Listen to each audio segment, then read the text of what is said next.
ఒక ఇంజనీరింగ్ చదివి software side మీరు జాబ్ చేసి సివిల్స్ సైడ్ అసలు ఎందుకు వచ్చారు? నాకు సివిల్స్ అంటే ఏంటో అంత అవేర్నెస్ లేదండి. సో ఇనీషియల్గా కొన్ని ఫెయిల్యూర్స్ అయితే వచ్చినాయి, but later I got into IAS. ఇంత ముక్కలే మాట్లాడతారే. కేరళ కడలో జాయిన్ అయిన వెంటనే వచ్చిన మేజర్ ఇష్యూ యాక్చువల్గా చెప్పాలంటే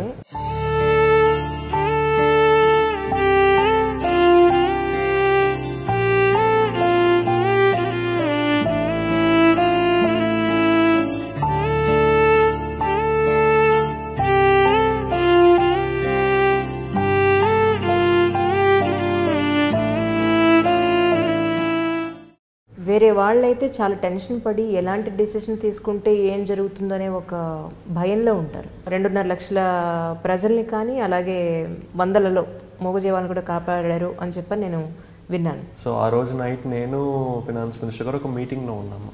then we got a call. ఫీల్డ్కి వెళ్ళేసరికి ఆశ్చర్యం ఏంటంటే అప్పటికే నీళ్ళు వచ్చేసినాయి. ఇంకా లాస్ట్ మూమెంట్లో అయితే నాకు ఎక్కడి దాకా నీళ్ళు వచ్చేసినాయి. మొబైల్ ఫోన్స్ కూడా ఇలా పట్టుకొని ఉంచునే వాళ్ళం అందరం. ఫైనల్లీ ఎప్పుడైతే అందరిని ఎవాక్యుయేట్ చేసామో we felt very happy. Disaster management అనేది జనరల్గా మీరు బుక్లో చదివి ఉండొచ్చు, కానీ ఒక క్రిటికల్ కండిషన్ని ఫేస్ చేసేటప్పుడు ఉండే ప్రాక్టికల్ ప్రాబ్లమ్స్ ఎలా ఉంటాయంటారు? ఇదంతా జరుగుతున్నప్పుడు we are getting phone calls, boat అక్కడికి పంపించండి, బోట్ ఇక్కడికి పంపించండి, బోట్ అక్కడికి పంపించండి అని చెప్పేసి ఒక వాలంటీర్ గ్రూప్ నన్ను గమనిస్తుంది అనమాట. ఓకే, అంతా అయిపోయిన తర్వాత వాళ్ళు అడిగారు, అండ్ జనాలందరికీ తెలియదు ఇంకొకటి ఏంటంటే I was a India topper in Geography. Okay. So అలా 48 అవర్స్ అయిపోయిన తర్వాత నేను బయటకు వస్తున్నప్పుడు ఆ వాలంటీర్స్ ఒక కామెంట్ ఉన్నారు, sir really we have seen a leader. Actually world health organization వాళ్ళు కూడా తీసుకొచ్చిన మెడిసిన్స్లో ఒక్క మెడిసిన్ కూడా యూజ్ చేయకుండా అలాగే మళ్ళీ రిటర్న్ పంపించారు కదా. భరత్ అని నేను సినిమా చూశానండి. అక్కడ మహేష్ బాబు గారు ఒక మాట అంటారు,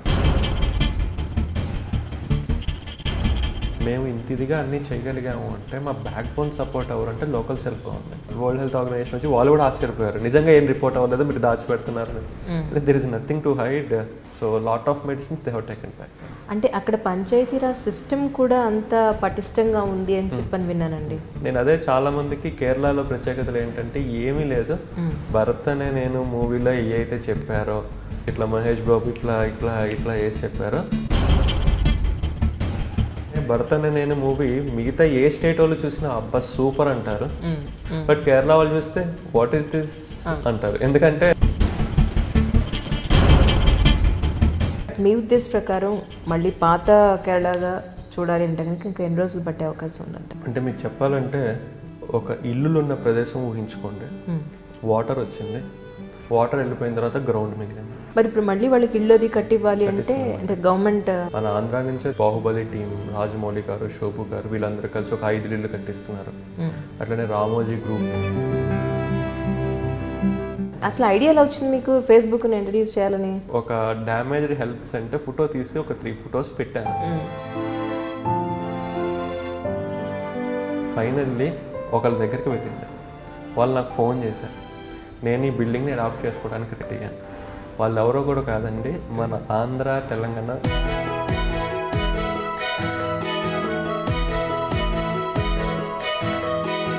త్రీ అటెంప్ట్స్లో రాకపోవడానికి గల కారణం, 4th అటెంప్ట్లో రావడానికి గల కారణం అంటే మీరేం చెప్తారు? 10th ఇంటర్మీడియట్లో ఇంజనీరింగ్లో ఐఎమ్ టాపర్.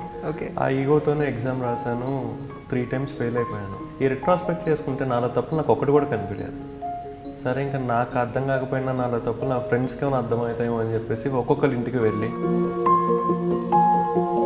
నేను ఎప్పుడైతే ఫ్రెండ్స్కి ఫోన్ చేసి చెప్పానో వాళ్ళ దగ్గర నుంచి నా ఎనిమీస్కి కూడా తెలుసు అనమాట, నా శత్రువులు ఎవరైతే ఉన్నారో వాళ్ళకు కూడా తెలిసింది. సో ఎంత ఆనందం అంటే నెక్స్ట్ డే మార్నింగ్ నేను నిద్రలేచే ముందే వాళ్ళు నా రూమ్కి వచ్చి డోర్ నాక్ చేశారు. నాకు చాలా కోపం వచ్చింది. నేను జస్ట్ నాకు ఎందుకు ఐఏఎస్ రాదు అనగానే ఆ ముగ్గురు నాకు 3 కారణాలు చెప్పారు. సో ఫస్ట్ కారణం ఏం చెప్పారంటే నిజమే అనిపించింది. అప్పుడు నాకు లైఫ్లో తెలిసిన ఒక లెసన్ ఏంటి అంటే, నాలో పాజిటివ్స్ తెలియాలంటే ఫ్రెండ్స్ని అడగాలి, నాలో నెగిటివ్స్ తెలియాలంటే ఎనిమీస్ని అడగాలి. సో 3 mistakes 1.5 year 3 ఓవర్కమ్ చేశాను. And I attempted and I got all India 66 rank. Balalatha madam దగ్గర మీరు జాయిన్ అయిన తర్వాత పొద్దున్న 4ంటికి నువ్వు వచ్చి చదివితేనే నేను ఇస్తానని అన్నారట, నిజమేనా? Yes, true. అవునా? మేడం అది కావాలనే చేశారు.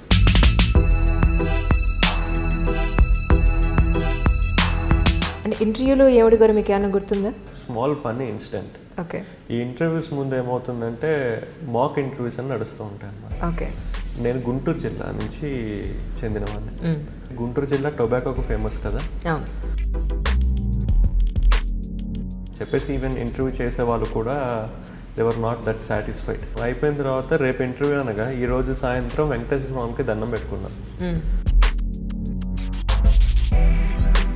పాపం అది రాత్రి 10ంటికి పెట్టుకునేసరికి వెంకటేశ్వర స్వామి నిద్రపోయే టైం కదా, ఆయన ఎలా విన్నారో ఏంటో. నెక్స్ట్ డే మార్నింగ్ వెళ్ళంగానే ఇంటర్వ్యూ వాడు, అదేంటి వెంకటేశ్వర స్వామి నిన్నే కదా కోరుకుంది, ఈరోజు ఏంటి ఇట్లా అడుగుతున్నారని చెప్పేసి. ఆయన నాకన్నా సీనియర్ కదా, కొన్నిసార్లు ఆ దేవుడే మనకి సపోర్ట్ చేస్తాడని చెప్పేసి అండ్ ఐ ఓవర్కమ్. నేను ఏ క్వశ్చన్ అయితే వద్దనుకున్నాను ఆ క్వశ్చన్ వచ్చింది, బట్ అనుకున్న దానికన్నా నేను చాలా మంచి ఆన్సర్ చెప్పగలిగాను. వచ్చిన రోజు పరిస్థితి ఏంటి ఒకసారి చెప్తారా? ముందు రోజు న్యూస్ ఇచ్చారనమాట, రేపు 4ంటికి రిజల్ట్స్ వస్తాయని చెప్పేసి. ఇంకా నేను మా ఫ్రెండ్ కొంచెం ఏమవుతుంది అనుకుంటే వాడు అన్నాడు, అరే ఒక పని చేద్దాంరా. అండ్ మా ఫ్రెండ్ ఒకడు ఫోన్ చేసి, అరే నీ బండి నాకు ఇచ్చేయాలి అన్నాడు. వాడు ఆ మాట ఎందుకు అన్నాడంటే నిజంగా అంత సంతోషపడలేదని. అదంతా అయిపోయిన తర్వాత ఇంటికి వెళ్ళినప్పుడు మా అమ్మ నాన్న మొహంలో ఆనందం చూసినప్పుడు అప్పుడు నాకు ఆనందం అనిపించింది. నేను వీళ్ళ కడుపున పుట్టినందుకు this might be the best gift I'm giving to my parents అనిపించింది.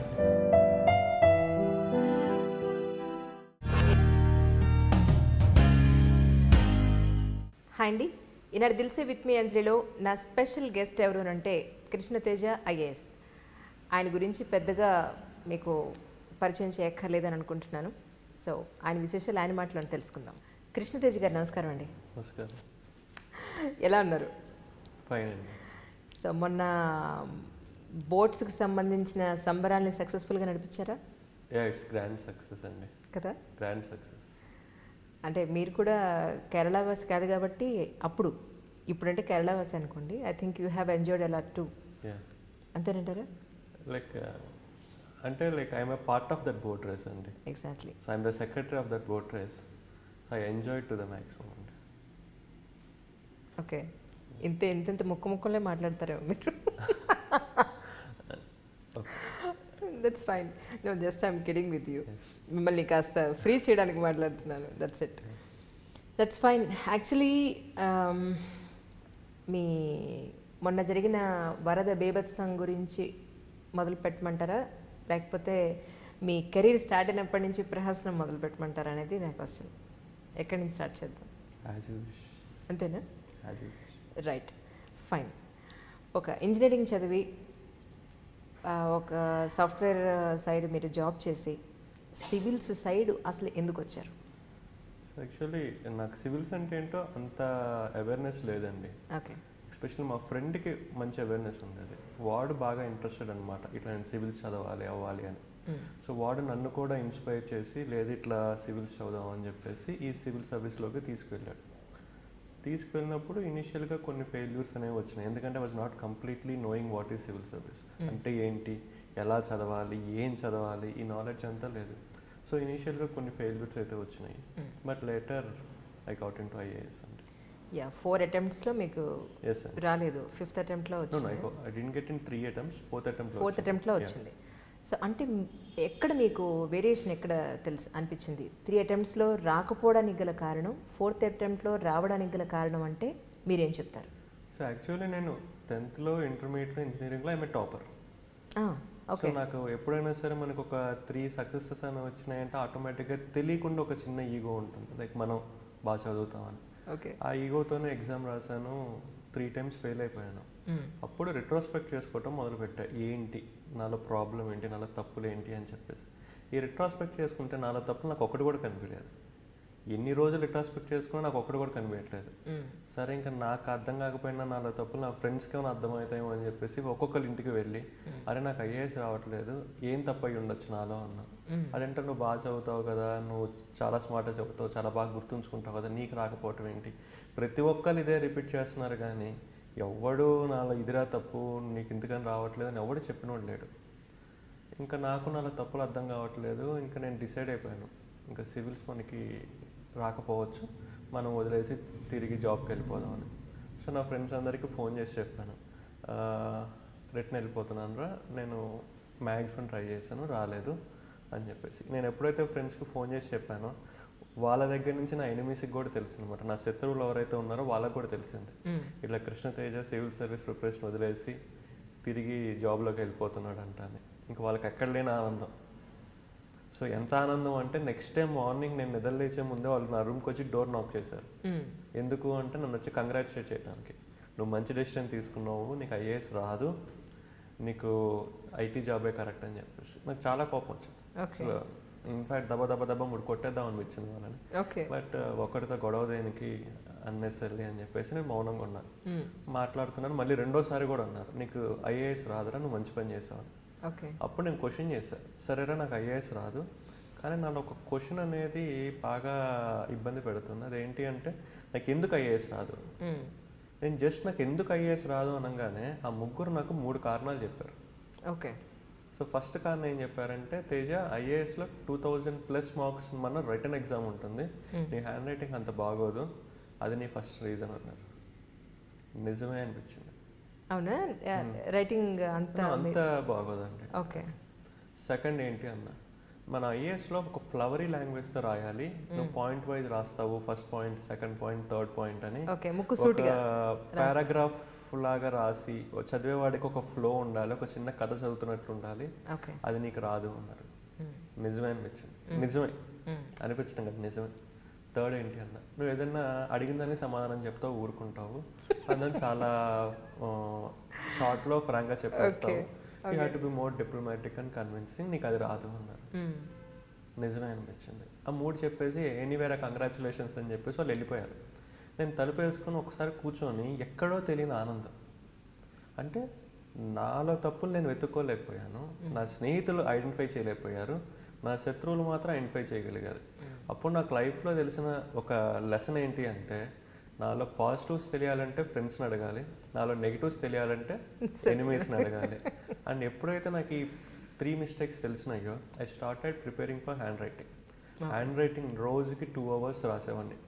ఈ రోజు నేను ఫైల్స్ మీద రాస్తుంటే బ్లాక్ కలర్తో అది ప్రింట్అవుటా లేదా రిటర్నా అని అడుగుతారు. సో అంత ఇదిగా నా హ్యాండ్ రైటింగ్ని I have changed it. In fact నేను ఒక యూకేజీ టీచర్ దగ్గర, అంటే యూకేజీ టీచర్ దగ్గరికి వెళ్ళి ఆమె దగ్గర హ్యాండ్ రైటింగ్ నేర్చుకున్నాను. ఇనీషియల్గా వాళ్ళ ఇంటికి వెళ్ళినప్పుడు మా పిల్లల కోసం వెళ్ళానేమో అనుకుంది. తర్వాత నేనే హ్యాండ్ రైటింగ్ నేర్చుకోవాలి మేడం అంటే షీ సెడ్ దట్ మీరు ఇట్లా మాట్లాడకూడదండి, మీరు వెళ్ళిపోండి అంది. సో లేదు మేడం నిజంగా నేనే నేర్చుకోవాలంటే she scolded me and send me back. But next day మళ్ళీ వెళ్ళాను. ఇంకా 4th డేకి నిజంగానే పాపం ఇతను హ్యాండ్ రైటింగ్ నేర్చుకోవాలనుకుంటున్నాడేమో అని చెప్పేసి she really taught me the hand writing, how to write a good hand writing. So ఆమె హెల్ప్ వల్ల నేను కంప్లీట్గా హ్యాండ్ రైటింగ్ అనేది మార్చుకున్నాను. సో అదేవిధంగా ఫ్లవరీ లాంగ్వేజ్ రోజుకి 3 hours, 4:30 నుంచి 7:30 ఇంకా కొంచెంసేపు ఎక్కువ దాకా దాదాపు ఒక ఎగ్జామ్ రాసేవాడిని. హైదరాబాద్లో బాలలత గారు అని ఉన్నారు, already she was a topper in civil service. తన దగ్గర నేను పర్సనల్గా గైడెన్స్ తీసుకున్నాను. సో 1 year ప్రతిరోజు మేడం నా కోసం 3:00 తెల్లవారుజామున క్వశ్చన్ పేపర్ వాళ్ళ ఇంట్లో పెట్టి ఉంచేది, తలుపు ఓపెన్ చేసి పెట్టేవాళ్ళు, నేను వచ్చేసి కూర్చొని 3 hours రాసేవాడిని. ప్రతిరోజు ఈవినింగ్ తను ఇక్కడ కాదు, ఇక్కడ ఇలా తప్పు చేసావు, అక్కడ అలా తప్పు చేసావు, ఇక్కడ నువ్వు ఈ ఫ్రేజ్ వదులు ఈ ఫ్రేజ్ వాడు అని చెప్పి చాలా నీట్గా చెప్పేవాళ్ళు. 1 year 3 hours రోజు తెల్లవారుజామున. ఆమె ఒక కండిషన్ పెట్టారు, నువ్వు ఏ రోజైనా సరే ఎగ్జామ్కి రాకపోతే ఇంకా ఆ రోజు నుంచి నేను నీకు చెప్పను అని చెప్పేసి. So without break 1 year 365 days నేను ఎగ్జామ్ రాశాను 3 hours. సో 3 hours ఎప్పుడైతే ఎగ్జామ్ రాసానో ఆటోమేటిక్గా నా లాంగ్వేజ్ అనేది మారిపోయింది. నేను 1 year తర్వాత నేను ఫస్ట్ రాసింది ఇప్పుడు కంపేర్ చేసుకుని నాకు ఈజీగా అర్థమైపోయింది. ఓకే, ఆ రోజు అలా రాశాను, ఈరోజు ఇలా రాస్తున్నానని. సో దా సెకండ్ మిస్టేక్ని ఓవర్కమ్ చేశాను. Next third mistake is how to tell things కన్విన్సింగ్లీ. దానికోసం RC Reddy IAS study circle అని చెప్పి ఒక మంచి ఇన్స్టిట్యూట్ ఉంది హైదరాబాద్. అందులోకి వెళ్ళి ఒక ఫ్యాకల్టీగా జాయిన్ అయ్యి టీచ్ చేసేవాడిని స్టూడెంట్స్కి. So that helped me in explaining the things more convincingly and diplomatically. So 3 mistakes, 1.5 year, మూడింటిని ఓవర్కమ్ చేశాను. And I attempted and I got all India 66th rank. సో నేను నేర్చుకున్న ఫిలాసఫీ ఏంటంటే లైఫ్లో సంతోషపడాలి అంటే స్నేహితులు కావాలి, లైఫ్లో ఎదగాలి అంటే శత్రువులు కావాలి. సో ఎదగాలి అంటే శత్రువులను ఐడెంటిఫై చేయాలి అండ్ వాళ్ళ దగ్గర నుంచి మన తప్పులు ఏంటో తెలుసుకోవాలి. This the small philosophy from my preparation I learn. So nice. అంటే మీ ఈ 3 attempts అప్పుడు మీ కోచింగ్ ఎక్కడ తీసుకున్నారు? సో యాక్చువల్లీ కోచింగ్ కొన్ని ఢిల్లీలో తీసుకున్నాను, కొంత హైదరాబాద్లో తీసుకున్నాను. బట్ పర్ఫెక్ట్గా ఒక ఓరియంటేషన్ అనేది నాకు దక్కింది మాత్రం ఫ్రమ్ బాలత గారు. బాలత మేడం దగ్గర మీరు జాయిన్ అయిన తర్వాత పొద్దున్న 4 నువ్వు వచ్చి చదివితేనే నేను ఇస్తానని అన్నారట, నిజమేనా? Yes, true. అవునా? కండిషన్ పెట్టారు, రోజుకి 4:30 కల్లా నువ్వు రావాలి, 3 hours ఎగ్జామ్ రాయాలి. ఏ రోజైనా సరే నువ్వు రావటం మానేస్తే ఇంకా ఆ రోజు నుంచి నేను ఆపేస్తాను. కొన్ని వందల ఎగ్జామ్స్ పెట్టారు మీకు పొద్దున్న. 365 ఎగ్జామ్స్. ఆ ఎగ్జామ్స్ రాసినవన్నీ కూడా ఒక బుక్ చేసి నేను మేడంకి ఇచ్చాను అనమాట. Madam this is what. Madam కూడా ఎవరికైనా ఇప్పుడు చూపిస్తున్నారు, ఫస్ట్ అబ్బాయి ఇలా రాసేవాడు, లాస్ట్ ఇలా మారాడు. సో మీరు కూడా అలా కన్సిస్టెన్సీ అనేది మెయింటైన్ చేస్తే వస్తుంది. అంటే మేడం అది కావాలనే చేశారు. ఒక ఐఏఎస్ ఆఫీసర్కి కావాల్సింది ఏంటి అంటే కన్సిస్టెన్సీ అనే ఒక గుణం. అంటే ఏదైనా మొదలుపెట్టినప్పుడు ఆ మొదలుపెట్టిన దాన్ని చాలా ఓపిక్గా నేర్పుతో కంటిన్యూస్గా తీసుకువెళ్ళాలి, అప్పుడే అది నిలబడుతుంది. సో దాన్ని నాకు ఆ 1 year కంటిన్యూస్గా నేను ఎగ్జామ్స్ రాయటం వల్ల అది అలవాటేటట్టు చేశారనమాట. ఎగ్జాక్ట్లీ. అంటే ఎర్లీ మార్నింగ్ 4 o'clockకి మీరు బాలత మేడం దగ్గర ఉండాలి అని అంటే మీరు ఎన్నింటికి లేవాల్సి వచ్చేది? 3కి లేచేవాడిని, ఒక 1/2 hour రివైజ్ చేసుకునేవాడిని ఎగ్జామ్ది, 1/2 hour రెడీ అయిపోయి వెళ్ళిపోయేవాడిని. Okay.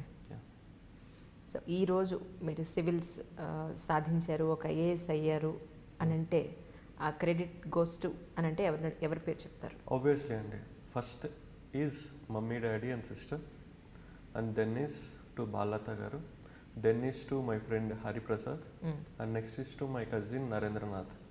Okay. So these are the people.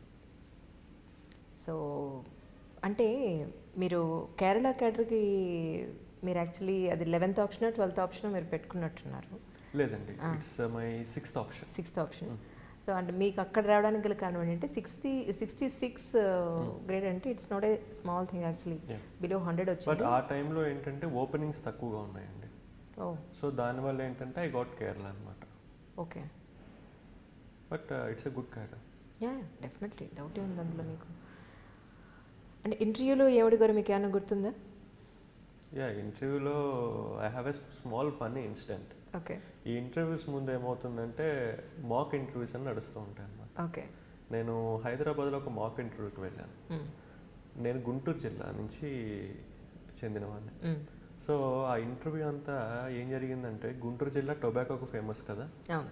So మరి టొబాకో అంటే ఈ సిగరెట్ తాగడం కరెక్ట్ అంటావా రాంగ్ అంటావా అని అడిగారు. నేను రాంగ్ అని చెప్పాను. వాళ్ళు కరెక్టే, అది నా హక్కు, it's my way of expressing అంటారు ఇంటర్వ్యూ చేసేవాళ్ళు. సో ఒక 1/2 hour నా ఇంటర్వ్యూ అంతా సిగరెట్ తాగచ్చా తాగకూడదా అనే దాని మీదే జరిగిందనమాట. నాకు అర్థమైపోయింది ఇంటర్వ్యూ బాగా జరగలేదు అని చెప్పేసి. ఈవెన్ ఇంటర్వ్యూ చేసే వాళ్ళు కూడా they were not that satisfied, ఎందుకంటే 30 minutes కేవలం సిగరెట్ మీదే ఇంటర్వ్యూ జరిగింది. నేను అయిపోయిన తర్వాత రేపు ఇంటర్వ్యూ అనగా ఈరోజు సాయంత్రం వెంకటేశ్వర స్వామికి దండం పెట్టుకున్నాను. స్వామి, ఇంటర్వ్యూలో ఏ క్వశ్చన్ అయినా అడగమండి, సమాధానం చెప్తాను, ఈ సిగరెట్ ఈ టొబాకో విషయం మాత్రం వద్దు అని చెప్పేసి దండం పెట్టుకున్నాను. పాపం అది రాత్రి 10ంటికి పెట్టుకునేసరికి వెంకటేశ్వర స్వామి నిద్రపోయే టైం కదా, ఆయన ఎలా విన్నారో ఏంటో. నెక్స్ట్ డే మార్నింగ్ వెళ్ళంగానే ఇంటర్వ్యూ వాడు, yes Krishna please come on sit అన్నారు. థ్యాంక్ యూ అన్న, నువ్వు ఏ జిల్లాకి చెందినవాడివి అన్నారు. ఓకే. నాకు ఎందుకో డౌట్ వచ్చింది. సో గుంటూరు జిల్లా సార్ అన్నా. గుంటూరు జిల్లా దేనికి ఫేమస్ అన్నారు. అదేంటి వెంకటేశ్వర స్వామి నిన్నే కదా కోరుకుంది, ఈరోజు ఏంటి ఇట్లా అడుగుతున్నారని చెప్పేసి సార్ గుంటూరు జిల్లా మిర్చికి బాగా ఫేమస్ సార్, రెడ్ చిల్లీస్కి బాగా ఫేమస్ అని చెప్పాను. ఓకే. కొంచెం వెటకారంగా చూశాడు. అంటే he came to know that నాకు టొబాకో అని చెప్పడం ఇష్టం లేదని చెప్పి ఆయనకు అర్థమైంది. ఆయన నాకన్నా సీనియర్ కదా. సో లేదు గుంటూరు వేరే దానికి ఫేమస్, అదేంటో చెప్పు అన్నారు. ఓకే. సో ఇంకా నా నోట్ నుంచి టొబాకో అన్న మాట వాళ్ళు విందామని డిసైడ్ అయిపోయారు. ఇంకా నేనేం చేసేది లేదని చెప్పి sir Guntur is also famous for tobacco అన్నా. రైట్. మరి ఫస్ట్ టొబాకో ఎందుకు చెప్పలేదు అన్నారు. అంటే ఇప్పుడు నేను దీన్ని కవర్ చేయాలి. సార్ ఒకప్పుడు టొబాకో ఫేమస్, ఇప్పుడు ఎక్కువ రెడ్ చిల్లీస్కి ఫేమస్ సార్. టొబాకో యొక్క మార్కెట్ తగ్గింది అన్నా.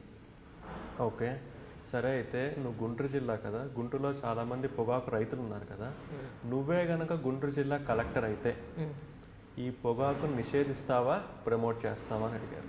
అబ్బా ఏదైతే వద్దనుకున్నారో సేమ్ అదే క్వశ్చన్ తీసుకొచ్చి నా ముందు పెట్టారనుకొని ఒక నిమిషం ఆలోచించి, సార్ నేనే కనుక గుంటూరు జిల్లా కలెక్టర్ని అయితే టొబాకోని వెంబటనే నిషేధించు, ఒక 5 ఏళ్ళు రోడ్ మ్యాప్ పెట్టుకొని ప్రతి సంవత్సరం కొంచెం నిషేధిస్తూ, ఆ నిషేధిస్తున్న కొంచెంలో రైతులకు వేరే జీవనోపాధి కల్పిస్తూ గ్రాడ్యువల్గా 5 ఇయర్స్లో దాన్ని జీరో చేస్తాను sir.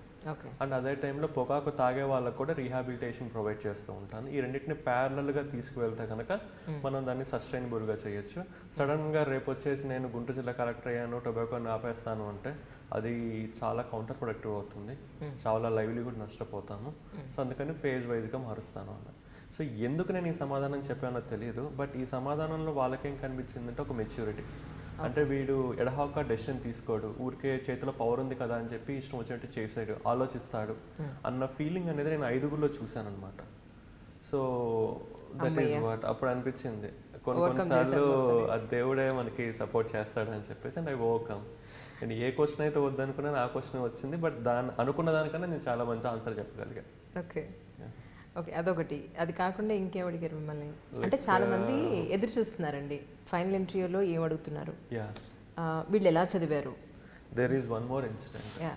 Sometimes like my close friend is Hari.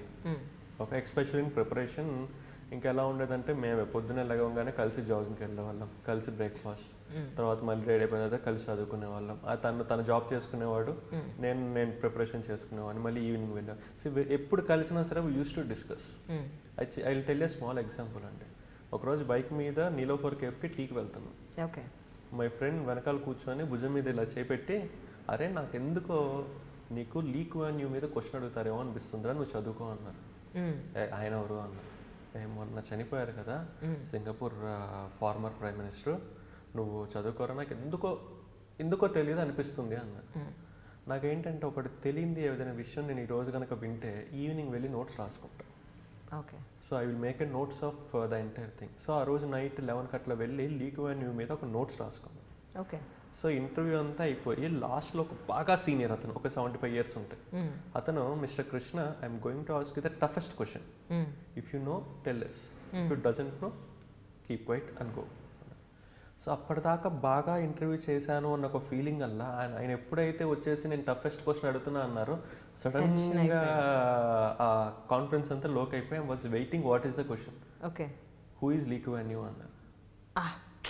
Was shocked. మీ ఫ్రెండ్ తో షేర్ చేసుకున్నారా? Yeah. So Lee Kuan is a former premier of Singapore, sir. Why he is in news అన్నారు. Sir, he is recently expired, so that's the reason why he is in news.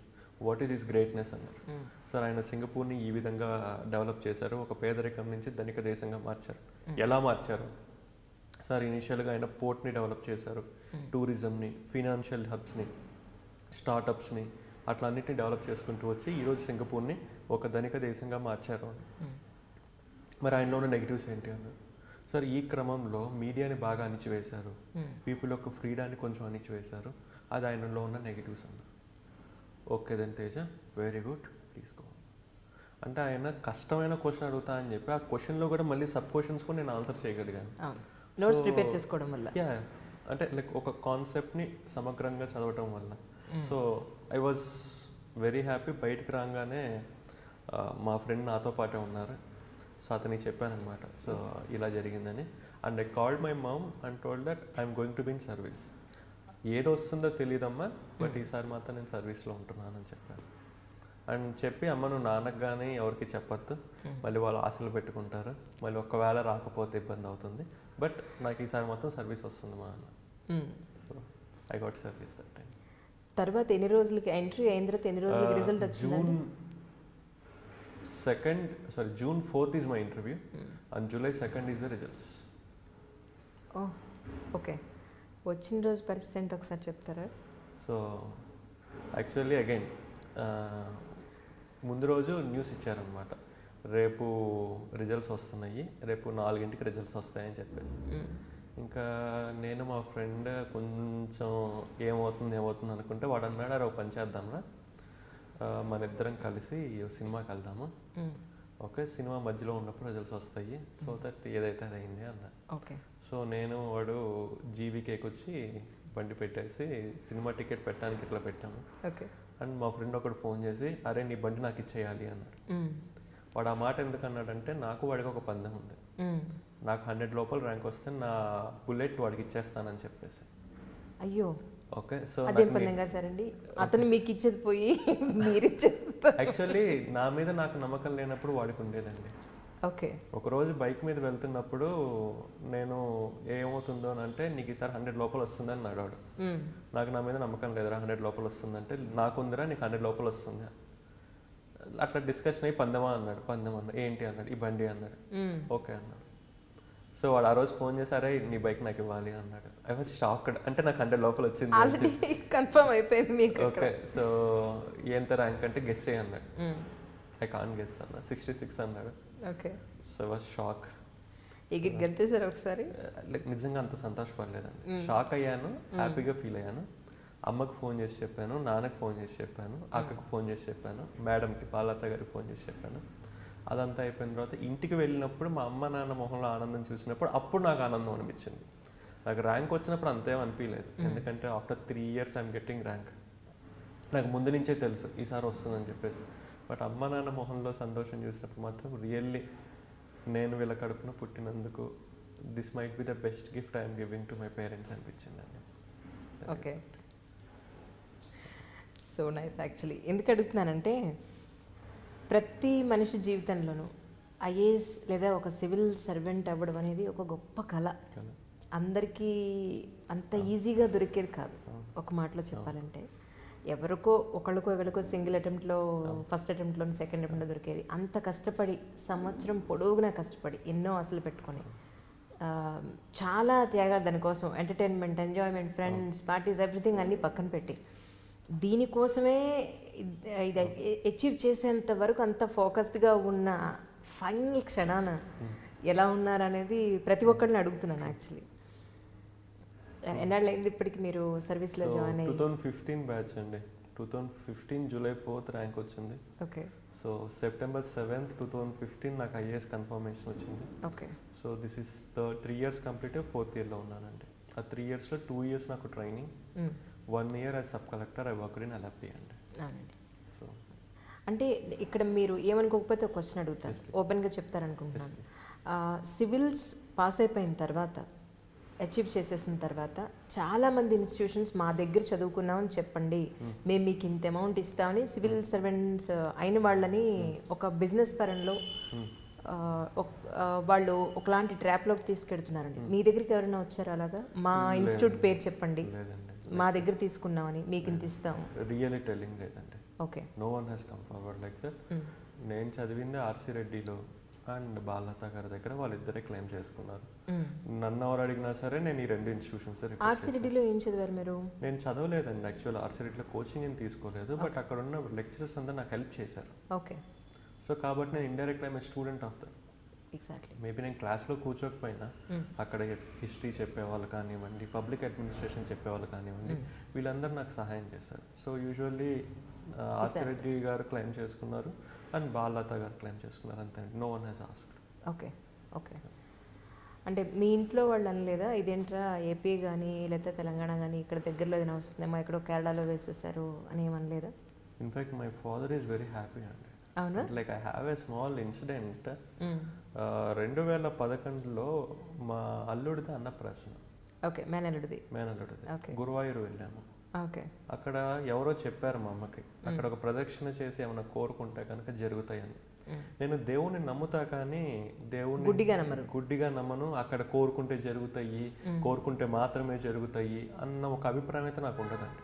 But I respect God for the piece he give and the confidence he give, that's all.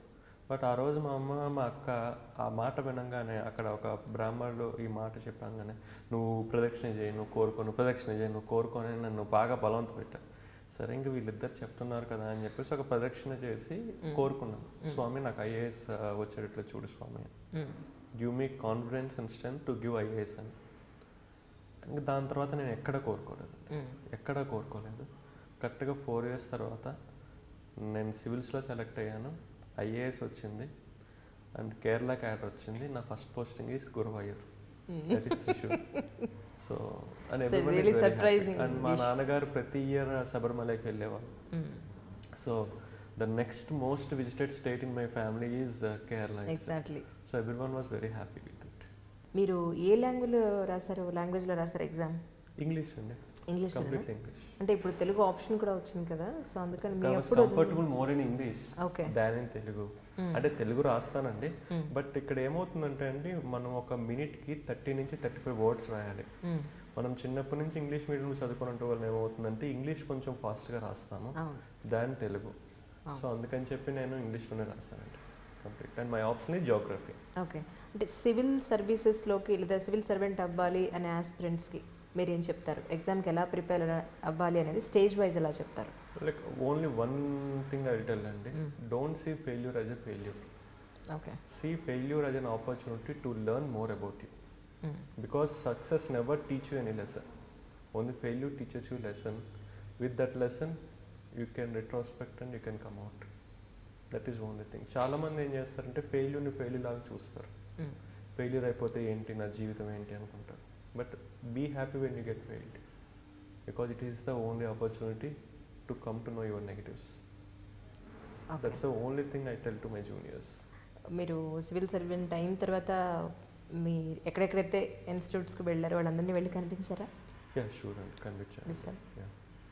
So అందరి దగ్గరికి వెళ్ళి I taken the blessings of them, that is for sure. ఎలా ఉందండి right now Kerala మొన్న వరద బేభత్సం తర్వాత? It takes some more time అండి, it takes some more time. But rehabilitation చాలా బాగా జరుగుతుంది, చాలా ఫాస్ట్గా చాలా బాగా జరుగుతుందండి. ఓకే.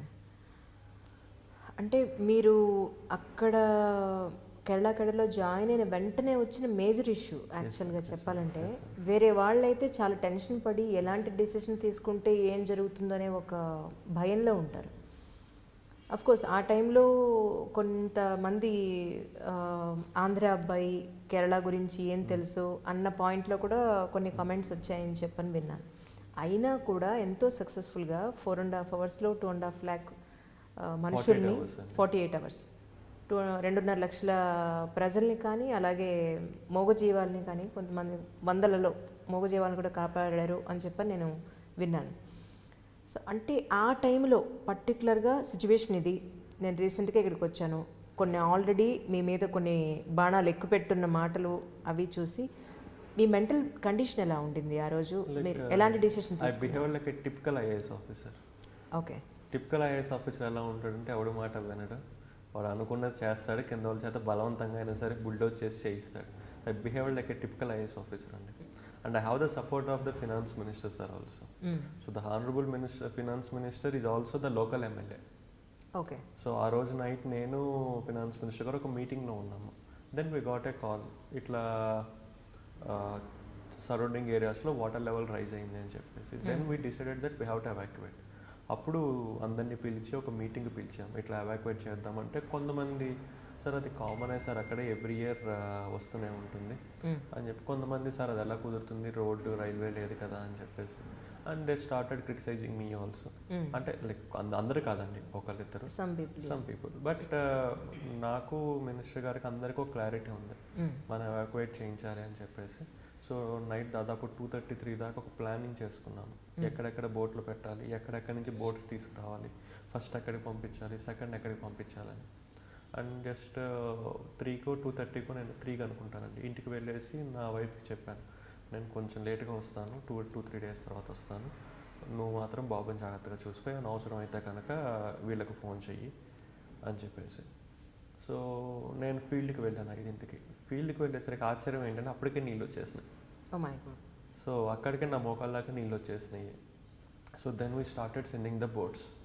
ఇనీషియల్గా పీపుల్కి తెలియదు కదా అక్కడ అంత వరద రాబోతుందని చెప్పేసి కొంతమంది రిలక్టెంట్గా ఉన్నారు. బట్ లేటర్ వాళ్ళు కూడా మనం నీట్గా సేఫ్గా తీసుకొచ్చాము. దాదాపు 48 అవర్స్లో మనం ఆ తాలూకు మొత్తాన్ని ఖాళీ చేయించాము. ఇంకో నెక్స్ట్ 24 అవర్స్ ఏం చేయించామంటే పాయింటెడ్ సెర్చ్ అని చెప్పి ఉంటుంది. అంటే మాకు కంట్రోల్ రూమ్లో ఎవరెవరైతే ఫోన్ చేశారో వాళ్ళకి తిరిగి ఫోన్ చేసాం, మీ వాళ్ళు సేఫ్ అయినా కాదా అని చెప్పి. ఓకే. కొంతమంది లేదు సార్ మా వాళ్ళు ఇంకా సేఫ్ కాదు, ఇంకా అక్కడ ఉన్నారు అంటే ఆ ఏరియా కనుక్కొని అక్కడికి పంపించి చేసామన్నమాట. సో దాదాపు కంటిన్యూస్గా ఒక 48 గంటలు మనం ఇచ్చేసాం. దాని తర్వాత ఇంకొక 24 గంటలు పాయింటెడ్ సెర్చ్ చేసామన్నమాట. ఇంకా లాస్ట్ మూమెంట్లో అయితే నాకు ఎక్కడి దాకా నీళ్ళు వచ్చేసినాయి. మొబైల్ ఫోన్స్ కూడా ఇలా పట్టుకొని ఉంచునే వాళ్ళం అందరం. బట్ ఫైనల్లీ ఎప్పుడైతే అందరిని ఎవాక్యుయేట్ చేసామో we felt very happy. UNICEF వాళ్ళు కూడా చాలా అప్రిషియేట్ చేశారని చెప్పాను. దాని గురించి like UNICEF representative Yasma Ali Haq అని చెప్పేసి ఒకళ్ళు వచ్చారనమాట. మాకు తెలియకుండా తను ఆ ఏరియా మొత్తం వెళ్ళేసి అంతా లైక్ ఎంక్వైరీ చేశారు ఏంటి అలా జరిగిందని.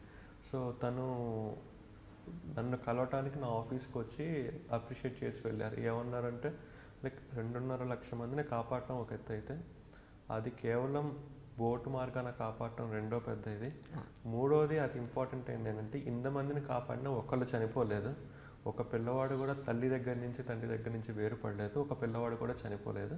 That's a very good thing అని చెప్పేసి she has appreciated it, she acknowledged it. That is I think I felt grateful, honoured. అలాగే అక్కడ తీసుకొచ్చిన అంటే డిజాస్టర్ మేనేజ్మెంట్ అనేది జనరల్గా మీరు బుక్లో చదివి ఉండొచ్చు, కానీ ప్రాక్టికల్గా మనం చేసేటప్పటికి బుక్ నాలెడ్జ్కి చాలా తేడా ఉంటుంది డెఫినెట్గా. ఫస్ట్ టైం ఒక క్రిటికల్ కండిషన్ ఫేస్ చేసేటప్పుడు ఉండే ప్రాక్టికల్ ప్రాబ్లమ్స్ ఎలా ఉంటాయంటారు? Actually I tell a small incident అండి. ఇదంతా జరుగుతున్నప్పుడు we are getting phone calls, boat అక్కడికి పంపించండి, బోట్ ఇక్కడికి పంపించండి, బోట్ అక్కడికి పంపించండి అని చెప్పేసి. నేను అన్నీ వింటున్నాను, బట్ నేను మాత్రం బోట్ అక్కడికి పంపించాలి, అక్కడికే పంపిస్తున్నాను. Okay. So I was very clear. Okay. నేను ఒక బోట్ సైజ్ చూసి ఈ బోట్ని అక్కడికి పంపించండి, ఆ బోట్ని ఇక్కడికి పంపించండి, ఈ బోట్ని అక్కడికి పంపించండి అని చెప్పేసి. ఒక వాలంటీర్ గ్రూప్ నన్ను గమనిస్తుంది అనమాట. ఓకే. అంతా చేయటం అంతా అయిపోయిన తర్వాత వాళ్ళు అడిగారు, సార్ ఏంటి సార్ మీరు హౌ ఆర్ యూ డిసైడింగ్ ఈ బోట్ని అక్కడికి పంపించాలని, ఈ బోట్ని ఇక్కడికి పంపించాలని, ఇక్కడ ఈ బోట్ పెద్దది కదా దీన్ని అక్కడికి పంపిస్తే బాగుండేది కదా అని. లేదు, లైక్ అక్కడ ఒక బ్రిడ్జ్ ఉంటుంది, ఆ బ్రిడ్జ్ యొక్క gap 7 meters, water 3 meters rise అయింది, అంటే 4 meters గ్యాప్ ఉంటుంది. దీని యొక్క ఇదేమో 5 meters ఉంది బోట్. సో జనాలు ఎక్కితే కనుక 4.5 అయింది, కానీ హై టైడ్ వచ్చినప్పుడు మళ్ళీ ఇబ్బంది అవుతుంది. సో ఇది అక్కడికి వెళ్ళదు కాబట్టి ఇక్కడికి పంపించాను అని చెప్పాను. సో అంటే నాకు like I'm very good at remembering the things. నేను ఒక రోడ్లో 1 kilometer వెళ్తే అటు లెఫ్ట్ సైడ్ ఏం షాప్ చూశాను, రైట్ సైడ్ ఏం షాప్ చూశాను, అండ్ వెళ్ళేటప్పుడు ఏ కార్లు చూసానో అవన్నీ గుర్తుంచుకుంటాను. అండ్ జనాలందరికీ తెలియదు ఇంకొకటి ఏంటంటే I was a India topper in Geography. Okay. So I'm very interested. నేను వచ్చి 8 months అయినా సరే నేను ప్రతిరోజు ఈవినింగ్ ఫీల్డ్కి వెళ్ళేవాడిని. సో మీరు నా సబ్ డివిజన్లో ఒక ప్లేస్ చెప్తే అది రోడ్ నుంచి ఎలా వెళ్ళొచ్చు, రైల్ నుంచి ఎలా వెళ్ళొచ్చు, వాటర్ వే నుంచి ఎలా వెళ్ళొచ్చో కూడా చెప్పగలను. మీరు ఒక బోట్ చూపిస్తే కనుక ఈ బోట్ ఆ బ్రిడ్జ్ దగ్గర ఈజీగా వెళ్తుంది, ఇంకో బ్రిడ్జ్ దగ్గర ఇబ్బంది అవుతుంది, ఎస్పెషల్లీ ఈవినింగ్ పూట హై టైడ్ ఉంటుంది కాబట్టి ఇంకా ఇబ్బంది అవుతుంది అని చెప్పేసి I can visualise the path and I can tell it. So అలా 48 hours అయిపోయిన తర్వాత నేను బయటకు వస్తున్నప్పుడు ఆ వాలంటీర్స్ ఒక కామెంట్ అన్నారు, sir really we have seen a leader, really we have seen a leader sir. Like మాకు ఐఏఎస్ ఆఫీసర్కి ఎందుకు అంత రెస్పెక్ట్ ఇస్తారు అన్నదానికి ఈరోజు we got the answer. Really great working with you అని చెప్పేసి they have taken a photo with me and they went. So ఇప్పటికీ ఆ వాలంటీర్స్ ఆ ఫోటోనే డిస్ప్లే పిక్చర్గా పెట్టుకున్నారనమాట. They was so happy to a part of evacuation process. Okay. Okay. అలాగే actually world health organization వాళ్ళు కూడా తీసుకొచ్చిన మెడిసిన్స్లో ఒక్క మెడిసిన్ కూడా యూజ్ చేయకుండా అలాగే మళ్ళీ రిటర్న్ పంపించారు కదా. అండ్ దట్స్ రియల్లీ వండర్ఫుల్ అండి. ఎందుకంటే అంత నీళ్ళు వచ్చిన తర్వాత భరత్ అని నేను సినిమా చూసానండి. అక్కడ మహేష్ బాబు గారు ఒక మాట అంటారు, ఏ పల్లెలో ఉన్న ప్రాబ్లమ్స్ ఆ పల్లె పొలిమేరు దాటకుండా ఆ పల్లెలోనే ప్రాబ్లం క్లియర్ చేసుకునే విధంగా ఏర్పాటు చేస్తానని. ఆయన మీనింగ్ ఏంటంటే local self government. Okay, so 1995లోనే కేరళలో లోకల్ సెల్ఫ్ గవర్నమెంట్ ఇంప్లిమెంట్ చేశారు. They are so strong. మేము ఇంతిదిగా అన్నీ చేయగలిగాము అంటే మా బ్యాక్ బోన్ సపోర్ట్ ఎవరంటే లోకల్ సెల్ఫ్ గవర్నమెంట్. సో మాకు ఎప్పుడైతే 20 days పునరావాస కేంద్రాల్లో 3.5 లక్షల మంది ఉన్నారో వాళ్ళందరినీ హెల్ప్ చేయడానికి టీచర్స్ అందరూ ముందుకు వచ్చారు, లోకల్ సెల్ఫ్ గవర్నమెంట్ అందరూ ముందుకు వచ్చారు. సో మేము ఆ టైంలో ఏం చేసామంటే ఓనం అన్న ఫెస్టివల్ వచ్చింది. మేము అందరికీ మంచి భోజనాలు పెట్టేసాం. ఆ భోజనాలు పెట్టినప్పుడు అందరికీ చెప్పాం, ఇలా మనందరం కలిసి ఉంటున్నాం కదా, ఛాన్సెస్ ఉన్నాయి. సో డాక్సిసైక్లిన్ అన్న ట్యాబ్లెట్ కంపల్సరీ వేసుకోవాలి, ఇంత mg, అప్పుడు ఫీవర్స్ కానీ ఏమి రావంటే అందరూ వేసుకున్నారండి. సో అందరూ చెప్పిన మాట విన్నారు, అందరూ వేసుకున్నారు. That's the reason why there is no single outbreak of disease. అది అలపిలోనే కాదండి, మిగతా డిస్ట్రిక్ట్స్లో కూడా అది సక్సెస్ఫుల్గా చేశారు. బట్ అలపిలో ఎందుకు బాగా నేమ్ వచ్చింది అంటే అతి చిన్న జిల్లాలో అతి ఎక్కువ మంది ఎఫెక్ట్ అయింది అలపిలో. Like with in Alleppey there are 700 camps విత్ 3.2 lakh people. కట్నాడు దీనికి బాగా దగ్గరేమో. Kuttanad is part of Alleppey. So అందుకని చెప్పేసి ఇట్ బికేమ్ వెరీ పాపులర్ అండి. Okay, so that is what World health Organization వచ్చి వాళ్ళు కూడా ఆశ్చర్యపోయారు, నిజంగా ఏం రిపోర్ట్ అవ్వలేదు, మీరు దాచిపెడుతున్నారు. There is nothing to hide, there is no outbreak అని చెప్పాము. So lot of medicines they have taken back. అంటే అక్కడ పంచాయతీరాజ్ సిస్టమ్ కూడా అంత పటిష్టంగా ఉంది అని చెప్పని విన్నానండి. Isn't it? అంటే మన పంచాయతీరాజ్ సిస్టమ్కి అక్కడ పంచాయతీరాజ్ సిస్టమ్కి ఏంటంటారు? అక్కడ panchayati president is nothing but chief minister of that panchayat. Okay okay, అక్కడ municipal chairman is the chief minister of that municipality. Okay, he have complete powers. For example నేనున్న municipality Alleppey municipality. Alleppey municipality chairman అనేవారు నిజంగా ఒక సీఎం హోదాన ఉంటారు. అక్కడ standing committee education chairman ఉంటారు, is like education minister of that municipality. Standing committee health ఉంటారు, is the health minister. Standing committee welfare minister. అట్లా ఒక మినీ గవర్నమెంట్ అనేది రన్ అవుతూ ఉంటుంది కేరళలో. Okay, no one things. నేను అదే చాలా మందికి కేరళలో ప్రత్యేకతలు ఏంటంటే ఏమీ లేదు, భరత్ అనే నేను మూవీలో ఏవైతే చెప్పారో ఇట్లా మహేష్ బాబు ఇట్లా ఇట్లా ఇట్లా వేసి చెప్పారో అవన్నీ 1995లోనే ఇంప్లిమెంట్ చేశారు. అందుకనే భరత్ అనే నేను మూవీ మిగతా ఏ స్టేట్ వాళ్ళు చూసినా అబ్బా సూపర్ అంటారు. ఎక్స్పెషల్లీ ఆంధ్ర వాళ్ళు చూస్తే సూపర్ అంటారు, నార్త్ ఇండియా వాళ్ళు చూస్తే అబ్బా ఫెంటాస్టిక్ అంటారు, బట్ కేరళ వాళ్ళు చూస్తే వాట్ ఈస్ దిస్ అంటారు. ఎందుకంటే seen everything and they have seen the benefits of those reforms also. Like there was a Times of ఇండియాలోనే ఒక ఇంగ్లీష్ న్యూస్ పేపర్లో ఒక పెద్ద ఫోటో వచ్చింది. ఏంటి అంటే ఇంత వర్షంలో ఇంతిదిగా కేరళ మునిగిపోయినప్పుడు కూడా పెట్రోల్ బంకులో పెట్రోల్ కొట్టించుకోవడానికి హెల్మెట్ పట్టుకొని క్యూలో నుంచొని ఉన్నారనమాట. So do you expect this in any other state? That is అక్కడ పీపుల్ ఎలా సపోర్ట్ చేస్తారో పొలిటీషియన్స్ కూడా అలానే సపోర్ట్ చేస్తారు. ఇక్కడ people, politician, bureaucrats work together for the society. Exactly. That is. కానీ అలాంటి సిస్టమ్ మన మిగతా జిల్లాల్లో, మన తెలుగు రాష్ట్రాల్లో చూడగలమంటారా మీ ఉద్దేశ ప్రకారం? ఐ థింక్ మన దాంట్లో కూడా రిఫార్మ్స్ గ్రాడ్యువల్గా వస్తున్నాయండి. ప్రజలు ఇక్కడికన్నా కూడా అక్కడ ఎడ్యుకేటెడ్ పర్సంటేజ్ ఎక్కువ. ఐ టెల్ యూ అండి, it is not education, it is literacy. Yeah, there is lot of difference. Exactly. At is 100% literate state. Literate state అంటే ప్రతి ఒక్కరికి ఏదో ఒకటి మలయాళమైనా చదవటం వచ్చు, వాళ్ళ సొంతకం వాళ్ళు పెట్టగలరు. అండ్ ఇంకొకటి ఏంటంటే ప్రతి ఒక్కళ్ళు పొద్దున్నే న్యూస్ పేపర్ చదివస్తారు. ఓకే. సో మా డ్రైవర్ అయినా సరే వచ్చే ముందు న్యూస్ పేపర్ చదవాల్సిందే, లేదంటే వాడు న్యూస్ పేపర్ పట్టుకొని వస్తాడు, ముందు పెట్టుకుంటాడు, ఎక్కడైతే బండి ఆపుతామో అక్కడ మరీ న్యూస్ పేపర్ చదువుకుంటాడు. They have to read newspaper because they want to know what is happening. వాళ్ళకి ఏంటంటే వాళ్ళ డబ్బు అంటే గవర్నమెంట్ డబ్బు వాళ్ళ కోసం వాడుతున్నారా లేదా అన్నదానికి ప్రతిరోజు ప్రతిసారి వాళ్ళు విజిలెంట్గానే ఉంటారు. అసలు ఈ విషయం మన తెలుగు రాష్ట్రాల్లో ప్రజలకు ఎంతమంది తెలుసు? తెలిస్తే అసలు ఎలక్షన్స్ వాటి రిజల్ట్స్ ఒక రకంగా మారిపోతాయి. ఓట్ అనేది ఎంత పవిత్రంగా భావిస్తారంటే వాళ్ళు, రీసెంట్గా చెంగనూరు అని ఒక బై ఎలక్షన్ జరిగింది.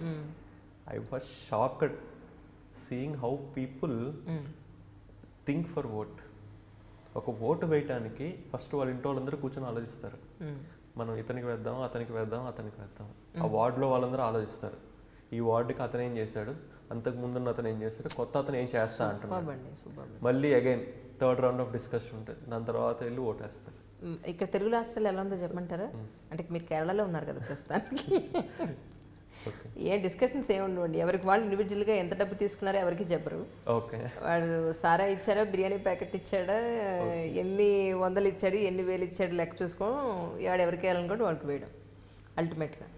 కానీ సార్ అంటే నాకు అనిపించింది ఏంటంటే, ఇందాక మీరు ఎడ్యుకేషన్ కాదు లిటరసీ అన్నారు. ఎగ్జాక్ట్లీ అలాంటి లిటరసీ అసలు మన దగ్గర చూస్తే కనుక 60% అన్ఎడ్యుకేటెడ్స్ ఉన్నారు మన దగ్గర, లిటరసీ లేని వాళ్ళు ఉన్నారు.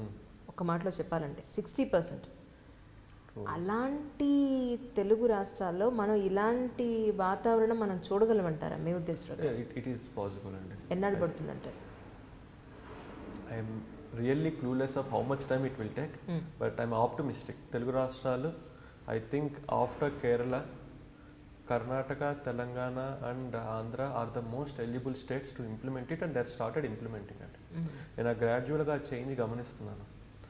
Like I tell a small example. నేను ఆఫీస్లో కూర్చుంటే ఒక పంచాయతీ మెంబర్ వచ్చి, sir I'm panchayati member of this panchayati అని చెప్తాను. ఓకే. ఒక మున్సిపల్ కౌన్సిలర్ వచ్చి, sir I'm municipal councillor of this అంటే I can able to see how they are taking a small panchayat member post also so prestigious. That is how it is going on. So when I went to Kerala, like I was shocked by seeing all these things. నేను ఆంధ్ర నుంచి వెళ్ళాను. So like it has taken almost 6 months for me to adapt to that culture and to that development. ఇప్పుడు నేను ఇండైరెక్ట్గా చెప్పాలంటే, నాకన్నా developed అయిన స్టేట్కి నేను వెళ్ళి పనిచేస్తున్నాను. ఎగ్జాక్ట్లీ. నాకన్నా తెలుగు వాళ్ళ మధ్య నేను పనిచేస్తున్నాను. True. So this is what. అంటే లాంగ్వేజ్ నేర్చుకున్నారా ప్రస్తుతానికి? అవునా? మలయాళం నేర్చుకున్నారు చెప్పండి, మేము కూడా నేర్చుకుంటాం. ఎలా నేర్చుకున్నారు? For your information, for any IAS officer you won't get any increment without clearing language exam. Okay. ఒక సీక్రెట్ చెప్పారు మాకు. సో మీరు ఎలా నేర్చుకున్నారు మలయాళం అనేది? నేను పీపుల్తో మాట్లాడుతాను, జనాలతో మాట్లాడుతున్నాను. ఎందుకంటే అలప్పి అనేది it's not a big city అంటే, it's a very small town which is famous for tourism. అంతేకాని as a town it is a normal town అండి. సో అక్కడ జనాలకు అంత ఇంగ్లీష్ రాదు.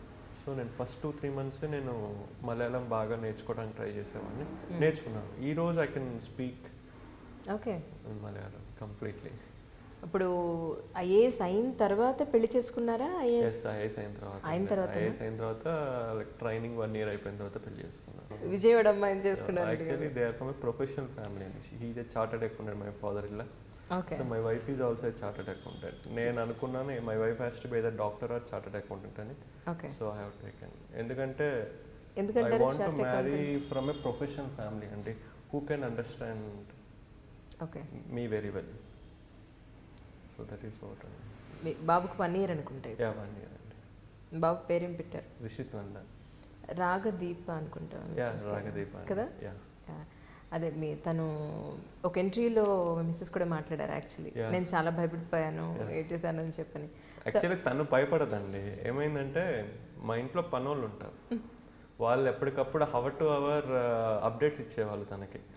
సార్కి మోకాళ్ళ దాకా నీళ్ళు వచ్చినాయంట, సార్కి భుజం దాకా నీళ్ళు వచ్చినాయంట, సార్ ఇంతాక జారి పడ్డారంట, సార్ కొంచెం ఇబ్బంది అయిందంట, స్లిప్ అయ్యారంట, ఇంతక బోట్ వచ్చి సార్ని తగలబోయిందంట. సో ఇలా హవర్ టు అవర్ అప్డేట్స్ ఇచ్చేసరికి she started fearing. So and that నేను ఒక 48 గంటలు తనకి కనిపించలే. అండ్ న్యూస్ పెడితేనేమో అంత బీభత్సంగా ఉందని చూపిస్తుంది. So then she started. ఇంకా 48 hours అయిపోయిన తర్వాత ఒకసారి ఇంటికి వెళ్ళాను. వెళ్ళగానే ఇంక వెంబటినే హక్ చేసుకొని స్టార్టెడ్ క్రయింగ్. అండ్ నిద్రపోయేవాడు మా అబ్బాయి కూడా లేచి వచ్చి నా కాలు పట్టుకుని వాడు ఎరవటం మొదలు పెట్టాడు. వాడికి ఏమర్థమైందో తెలియదు, అంటే వాడు 48 hours చూడకుండా వాడు ఎక్కువ. సో ఇది బోత్ స్టార్టెడ్ క్రయింగ్. అండ్ ఒక 2 అవర్స్ రిఫ్రెష్ అయ్యి సెల్ ఆన్ చేశాను. ఇంటికి రాగానే సెల్ స్విచ్ ఆఫ్ చేసి 2 అవర్స్ తర్వాత మళ్ళీ ఆన్ చేశాను. రిపీటెడ్గా కాల్స్ వస్తున్నాయి. ఓకే. ఒక ఫోన్ మాట్లాడుతుంటే 8 ఫోన్లు వస్తున్నాయి. ఐ వాజ్ షాక్డ్, ఏంటి ఇన్ని ఫోన్లు వస్తున్నాయి ఏంటి అని. తీరా చూస్తే ఈ 3 లక్షల మందిని కాపాడాం కదా, ఇప్పుడు కాపాడిన వాళ్ళందరూ పునరావాస కేంద్రాల్లో ఉన్నారు. అక్కడ వాటర్ లేవని, ఈ ఫెసిలిటీస్ లేవని. అంటే జస్ట్ ఇంకా మరి వెంబడిన వాళ్ళు వెళ్ళిపోతారు, వాళ్ళకి కావాలి కదా. సో ఒక నిమిషం దాకా ఐ వాస్ క్లూలెస్, ఏంటి how to handle this situation అని చెప్పేసి. దెన్ అప్పుడు నాకు అనిపించింది ఏంటంటే we have to involve local self governments, that is Panchayat and municipalities, and we have to involve all the teachers. ఎందుకంటే ఎక్కువ క్యాంప్స్ అనే పునరావాస కేంద్రాలు మనం స్కూల్స్లోనే పెట్టాం. సో అందుకని స్కూల్లో ఉన్న టీచర్స్ అందరినీ రమ్మని చెప్పాము, పంచాయతీ వాళ్ళందరినీ రమ్మని చెప్పాము, గవర్నమెంట్ అఫీషియల్స్ అందరినీ రమ్మని చెప్పాము. In fact we gave an order, 24 గంటలు ఎవరైతే పోస్ట్ అయి ఉన్నారో వాళ్ళు అక్కడే ఉండాలి. సో ఎప్పుడైతే మేము ఆ ఆర్డర్ ఇచ్చామో అప్పుడు ఆ క్యాంప్ అంటే ఆ పునరావాస కేంద్రంలోనే వాళ్ళకి వాళ్ళు ఒక కమిటీగా ఫామ్ అయిపోయి, సాయంత్రం టీ ఉంటే బాగుంటుంది, రాత్రికి ఉప్మా ఉంటే బాగుంటుంది, పొద్దున్నే పుట్టు ఉంటే బాగుంటుంది, అట్లా వాళ్ళకి వాళ్ళు ప్లాన్ చేసుకొని, ఒకవేళ ఏమైనా ఐటమ్స్ లేకపోతే టీచర్స్ ఉన్నారు కదా, వాళ్ళకి వాట్సాప్ గ్రూప్ ఉంటుంది కదా పేరెంట్స్ది, we want this many kgs of rava, this many kgs of this అని చెప్పేసి పెట్టుకోవటం, వాళ్ళు కలెక్ట్ చేసుకోవటం. మా దగ్గర వచ్చిన మెటీరియల్ కూడా మేము ఈక్వల్గా అన్ని కేంద్రాలకి డిస్ట్రిబ్యూట్ చేయటం అలా చేసాము. ఇన్ఫ్యాక్ట్ యూనిసెఫ్ టీమ్ వచ్చేసి నన్ను ఒకరోజు అడిగారు, సార్ మీరు కొన్ని క్యాంప్స్ చెప్తే మా సీనియర్స్ వస్తున్నారు, వాళ్ళని తీసుకెళ్ళి చూపిస్తాము, ఏ మంచి క్యాంప్స్ సార్ అన్నారు. 700 క్యాంప్స్ ఉన్నాయి, ఎక్కడికైనా తీసుకెళ్ళాం అన్నాను. అంటే వాళ్ళు కొంచెం వెటకారంగా చూశారు. Like obviously I said really I'm telling 700 camps ఉన్నాయి, ఎక్కడ కావాలంటే అక్కడ తీసుకెళ్ళాలని అన్నాను. They went to some 10 camps, they are completely satisfied. ఎంత సాటిస్ఫైడ్ అంటే they have given it in writing. మేము నా 20 ఏళ్ల సంవత్సరాల్లో చూసిన క్యాంప్స్లో these are the best camps. Even waste management కూడా ప్రాపర్గా చేస్తున్నారు అని చెప్పేసి they have done it. Even ప్రతిరోజు టాయిలెట్స్ అనేవి క్లీన్ చేయటం అన్నిటిని ప్రాపర్గా ప్లాన్ చేసి చేసామండి. It's a very good team. 3 మినిస్టర్లు క్యాంప్స్లోనే ఉన్నారు, కలెక్టర్ సార్ క్యాంప్స్లోనే ఉన్నారు, దెర్ ఆర్ అదర్ ఆఫీసర్స్, అందరు ప్రాపర్గా దాన్ని మానిటర్ చేస్తూ అలా తీసుకొచ్చాం వాటిని. So it's a very good team effort. So at present ఇప్పటి కండిషన్ చూస్తే కనుక అప్పటికిప్పుడు డెఫినెట్గా కొంత ఇంప్రూవ్మెంట్ ఉంటుంది. బట్ మీ ఉద్దేశ ప్రకారం మళ్ళీ పాత కేరళగా చూడాలి అంటే కనుక ఇంకా ఎన్ని రోజులు పట్టే అవకాశం ఉందంటే? లైక్ ఇప్పుడు కంటిన్యూ అవుతున్న రీహాబిలిటేషన్ ఇదే పేస్లో కంటిన్యూ అవుతే 1 year పట్టింది. అంటే మీకు చెప్పాలంటే ఒక ఇల్లులు ఉన్న ప్రదేశం ఊహించుకోండి, వాటర్ వచ్చింది, వాటర్ వెళ్ళిపోయిన తర్వాత గ్రౌండ్ మిగిలింది. Exactly. So this is what the status. మరి ఇప్పుడు మళ్ళీ వాళ్ళకి ఇల్లు అది కట్టివ్వాలి అంటే government is giving and many donors are coming forward. మన ఆంధ్ర నుంచే దాదాపు ఒక 400 to 500 హౌసెస్ మనకి సపోర్ట్ చేయడానికి ముందుకు వచ్చారు. లైక్ బాహుబలి టీమ్, రాజమౌళి గారు, శోభు గారు, వీళ్ళందరూ కలిసి ఒక 5 ఇల్లు కట్టిస్తున్నారు. అట్లనే Ramoji group is willing to construct houses. అట్లా there are many other trust and organisations which are coming forward to construct houses. Ramoji Rao గారి నుంచి మీకు పిలుపు వచ్చినట్టుంది. Yes అండి, లైక్ ఆయన like collected fund for supporting Kerala people. Okay. And he called me asking what is the best way of using it. And his intention is to construct houses. Okay. So we have done. అంటే రామోజీరావు గారికి ఏంటంటే ఎక్కడైనా సరే ఇలాంటివి జరిగితే తన తరపున, తన వర్కర్స్ తరపున, తన యొక్క రీడర్షిప్ తరపున he used to construct houses. ఆయన ఇదే కాదండి, విశాఖపట్నంలో కట్టించారు, తమిళనాడులో కట్టించారు. Now he is constructing here also. Okay. That's his vision అనమాట. ఆయన ఒపీనియన్ ఏంటంటే ఒక ఇల్లు కట్టిస్తే కొన్ని జనరేషన్స్ వరకు ఆ ఫ్యామిలీకి మనం కాపాడిన వాళ్ళు అవుతాం. ఎగ్జాక్ట్లీ. ఉండడానికి నీడ్ అనేది చాలా అవసరం కదా. That is what. Okay. Okay. అంటే రోసయ్య గారి తర్వాత మీ దాంట్లో ఇంకెవరు లేరు. సో మీరు పొలిటికల్ లీడర్ అవ్వాలనేది మీకు చిన్నప్పటి నుంచి మీకు చాలా ఉందని చెప్పని విన్నాను, నిజమా? లేదండి. బట్ ఒకటండి, I want to serve the place అండి. I will tell a small example అండి. My great grand father name is Mylavarapu Gundaiah garu అండి. సో ఈయన ఏంటి అంటే ఆయన డబ్బు పెట్టుకొని గవర్నమెంట్తో పని లేకుండా ఈ కన్స్ట్రక్టెడ్ స్కూల్స్, కాలేజెస్, హాస్పిటల్స్. ఈరోజు మెయిన్ రోడ్ వచ్చి ఎంజీ రోడ్ అంటారు, మైలవరపు గుండయ్య రోడ్ మా ఊళ్ళో. మున్సిపాలిటీ పేరు Mylavarapu Gundaiah council hall. Clock tower పేరు మైలవరపు గుండయ్య చౌక్. సో అని చెప్పేసి అలా ఉంటుంది. నేను ఆయన నుంచి కొంచెం ఇన్స్పైర్ అయ్యాను and I'm very comfortable in my job అండి. Because IAS is the only job where I can do service for 30 years continuous. ఈ పొలిటికల్గా వచ్చినప్పుడు ఏమవుతుందంటే మన టార్గెట్ అనేది not only to do service to win the election, రెండు match అవ్వండి. ఇక్కడ నాకు ఎలక్షన్స్ ఉండవు, నేను ఏం చేసినా సరే ఐ కెన్ డూ, వెదర్ వాడికి నచ్చిందా నచ్చలేదా నాకు అనవసరం. So that can be done. Civil servant అవ్వాలి లేదా ఐఏఎస్ అవ్వాలి అని అనుకున్నారు, సాధించారు.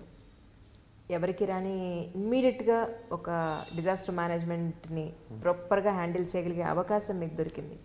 You did very good job about this. And అందరి అప్రిసియేషన్స్, గుర్తింపు, ఒక ఫేమస్ ఫిగర్ లాంటి ఒక గుర్తింపు అయితే వచ్చింది. వాట్ నెక్స్ట్, ఏం ఆలోచిస్తున్నారు? So what you want to do? అంటే ఇప్పుడు ఏమవుతుందంటే అందరూ కృష్ణతేజ అనగానే కుట్టనాడు అంటున్నారు. So how to come out of it and now I have started a rehabilitation campaign. ఒక ఫేస్బుక్ని ఉపయోగించుకొని ఒక రీహాబిలిటేషన్ని మొదలు పెట్టానండి. కరెక్ట్గా నిన్న 100 days పూర్తి చేసుకుంది అది. ఓకే. ఆ రీహాబిలిటేషన్ అదేంటంటే ఫేస్బుక్ ఓపెన్ చేసి ఐఎమ్ ఫర్ ఎల్ఎఫ్ ఒక పేజ్ క్రియేట్ చేశాను. అప్పటిదాకా నేను ఫేస్బుక్లో అంత యాక్టివ్గా కూడా ఉండేవాడిని కాదు, but I thought Facebook might be A medium wear I can use it for rehabilitation. ఈ కేరళ ఇష్యూలోనే మీకు ఫేస్బుక్ను కూడా మీరు ఇంట్రడ్యూస్ చేసి, అసలు ఐడియా ఎలా వచ్చింది మీకు ఫేస్బుక్ని ఇంట్రడ్యూస్ చేయాలని అంటే ఈ ఇష్యూలో? But one thing, whatever I do, I have a habit of doing things innovatively. Okay. నాకు I want to show like in college there is a comment, whatever I do there is called KT's mark. Okay. So ఇది మీ mark. ఇది so this Krishnateja's mark అని they use to comment me. అంటే ఏ పని చేసినా సరే నా యూనిక్నెస్ అనేది అలా ఉండేది. అరే ఎలా ఆలోచించాడ్రా వీడియో, అంత ఇదిగా నేను చేసేవాడిని. సో బట్ నాకైతే జెన్యున్గా రీహాబిలిటేషన్లో ఎలాగైనా పార్టిసిపేట్ చేయాలని. అంటే like I tell you one thing అండి, there are 3 phases in rehabilitation. Rescue చేయటం, పునరావాస కేంద్రాల్లో ఉంచడం, మూడోది రీహాబిలిటేట్ చేయటం. ఎగ్జాక్ట్లీ. మీరు గమనించినట్లయితే ఈ రెస్క్యూ టైంలో ఎనర్జీ ఇలా ఉంటే, ఈ పునరావాస కేంద్రాలు వచ్చేసరికి కొంచెం ఎనర్జీ తగ్గిపోయింది, రీహాబిలిటేషన్ టైంకి మొత్తం తగ్గిపోయింది ఎనర్జీ లెవెల్స్. అది ఎందుకు అంటే there are different reasons. But నాకు పర్సనల్గా అనిపించేది ఏంటంటే రెస్క్యూ టైంలో ఎనర్జీ ఇలా ఉంటే పునరావాస కేంద్రాలు ఇలా ఉండాలి, rehabilitation time it has to go unlimited. Okay. So దానికోసం నేనేమనుకున్నానంటే I have to introduce a campaign. ఆ క్యాంపెయిన్ని తీసుకొచ్చి అందరినీ యాక్టివ్గా పార్టిసిపేట్ చేయించి రీహాబిలిటేషన్ అయితే ఫాస్ట్గా తీసుకురావాలి అని చెప్పి ఒక డిసిషన్కి వచ్చాం. సో దానికోసం ఐఎమ్ ఫర్ ఎల్ఎఫ్ ఒక ఫేస్బుక్ పేజ్ క్రియేట్ చేశానండి. క్రియేట్ చేసి ఆ ఫేస్బుక్ పేజ్ పేరు ఐఎమ్ ఫర్ ఎల్ఎఫ్. చాలా బాగుంది అదే పేరు కూడా. సో లైక్ నేను అలపి కోసం అందరూ అలా అనాల్సిందే కదా అని ఒక ఫోటో తీసాను అనమాట. ఒక డ్యామేజ్డ్ హెల్త్ సెంటర్ ఫోటో తీసి ఒక 3 photos పెట్టాను. పెట్టేటప్పుడు కూడా నాకు అంత కాన్ఫిడెన్స్ లేదండి ఫ్రాంక్లీ టెల్లింగ్, ఎందుకంటే నాకు తెలియదు what it is going to B అని. పెట్టేసి I ask all my friends to share it. Okay. వాళ్ళు షేర్ చేసి ఫైనల్లీ ఒకళ్ళ దగ్గరికి వెళ్ళింది. వాళ్ళు నాకు ఫోన్ చేశారు, నేను ఈ బిల్డింగ్ని అడాప్ట్ చేసుకోవడానికి రెడీ అయ్యాను. వాళ్ళు ఎవరో కూడా కాదండి, మన ఆంధ్ర తెలంగాణ ఫేమస్ యాంకర్ సుమా గారు, వారి భర్త రాజీవ్ కనకాల గారు. So because Suma garu is also Malayali, she was also more supportive to it. So I was shocked. ఏంటి ఫేస్బుక్ పేజ్ పెట్టి 6 hours ఒక బిల్డింగ్ 8 lakhs అడాప్ట్ అవటం ఏంటనే. Then I came to know about the power of Facebook, that is social media. ఇంకప్పుడు నేను ఇట్లా photos పెట్టడం, మాకు ఇది కావాలి అది కావాలని పీపుల్ స్టార్టెడ్ కమింగ్. సో ఈ 100 days జస్ట్ ఒక ఫేస్బుక్ పేజ్కి మాకు 95,000 likes వచ్చినాయండి, జస్ట్ ఇన్ 100 days. అండ్ ఈ 100 days మేము 8 రకాల రీహాబిలిటేషన్స్ కేవలం ఫేస్బుక్ను ఉపయోగించి మాత్రమే చేసాము. Like for example dairy farmer rehabilitation ఉంది. అంటే ఎవరైతే బీపీఎల్ ఫ్యామిలీస్ ఈ ప్రళయంలో ఆవుల్ని కోల్పోయారో వాళ్ళకి తిరిగి ఆవుల్ని ఇచ్చాం. ఓకే. ఫస్ట్ ఆవును ఇవ్వమని చెప్పినప్పుడు అందరు నన్ను క్రిటిసైజ్ చేశారు, ఏంటో ఒక ఐఏఎస్ ఆఫీసర్ ఆవును ఇవ్వమంటున్నాడు అని చెప్పి. సో నాకు ఒక అలవాటు ఏంటంటే ఎవరైనా క్రిటిసైజ్ చేస్తే నేను కంపల్సరీ చేస్తాను. బికాజ్ ఒకటి క్రిటిసైజ్ చేస్తే కానీ నేను ఆపను, ఎక్స్పెషల్లీ క్రిటిసైజ్ చేస్తే అసలు ఆపను. సో నేనే వెళ్ళి ఫస్ట్ ఆవునిచ్చాను. నేను మా డాడీ దగ్గర నుంచి మా బాబాయ్ దగ్గర నుంచి కొంచెం మనీ తీసుకొని ఆవునిచ్చాను. That became a big news. ఒక ఐఏఎస్ ఆఫీసర్ ఆవును డొనేట్ చేశాను. ఆ న్యూస్ చదివి నెక్స్ట్ డే నాకు 20 ఆవులు డొనేషన్కి వచ్చినాయి. ఓకే. ఆ 20 ఆవులు ఇచ్చిన తర్వాత మళ్ళీ న్యూస్ అయ్యి వీ గాట్, సో టోటల్ 133 ఫ్యామిలీస్కి మేము ఆవులు ఇవ్వాలైతే 133 ఫ్యామిలీస్కి ఆవులు రెడీ అయిపోయినాయి. ఓకే, దాని మీద అంతకుముందు వాళ్ళ జీవనాధారం డిపెండ్ అయి ఉంటుంది, అందుకని మళ్ళీ యు హావ్ మళ్ళీ గివెన్ నేను ద సేమ్ ఇచ్చాను. వెయిట్. అందులోనూ ఇచ్చే ఆవు కూడా జెర్సీ కానీ హెచ్ఎఫ్ బ్రీడ్ కానీ మాత్రమే ఇచ్చాం. అందులోనూ ప్రెగ్నెంట్ కౌస్నే ఇచ్చాము, ఇన్ష్యూర్ చేసి ఇచ్చాము, 1 మంత్ ఫ్రీగా ఫీడ్ ఇచ్చాము అనమాట ఆవులకి. సో అంటే ఒక that is the first rehabilitation we have done. అదేవిధంగా స్టూడెంట్ రీహాబిలిటేషన్ అని చెప్పి తీసుకొచ్చాం. స్టూడెంట్స్కి కావాల్సినవన్నీ కిట్స్ కానీ అది. ఈ స్టూడెంట్ రీహాబిలిటేషన్ దగ్గర ఏం చేస్తామంటే ఒక చిన్న మైండ్ గేమ్ వాడాను. ఓకే. మాకు ఇది కేరళ, స్కూల్స్ ఓపెన్ చేయంగానే నో డౌట్ ఒక 2 months లోపల జనాలందరూ వచ్చేస్తారు.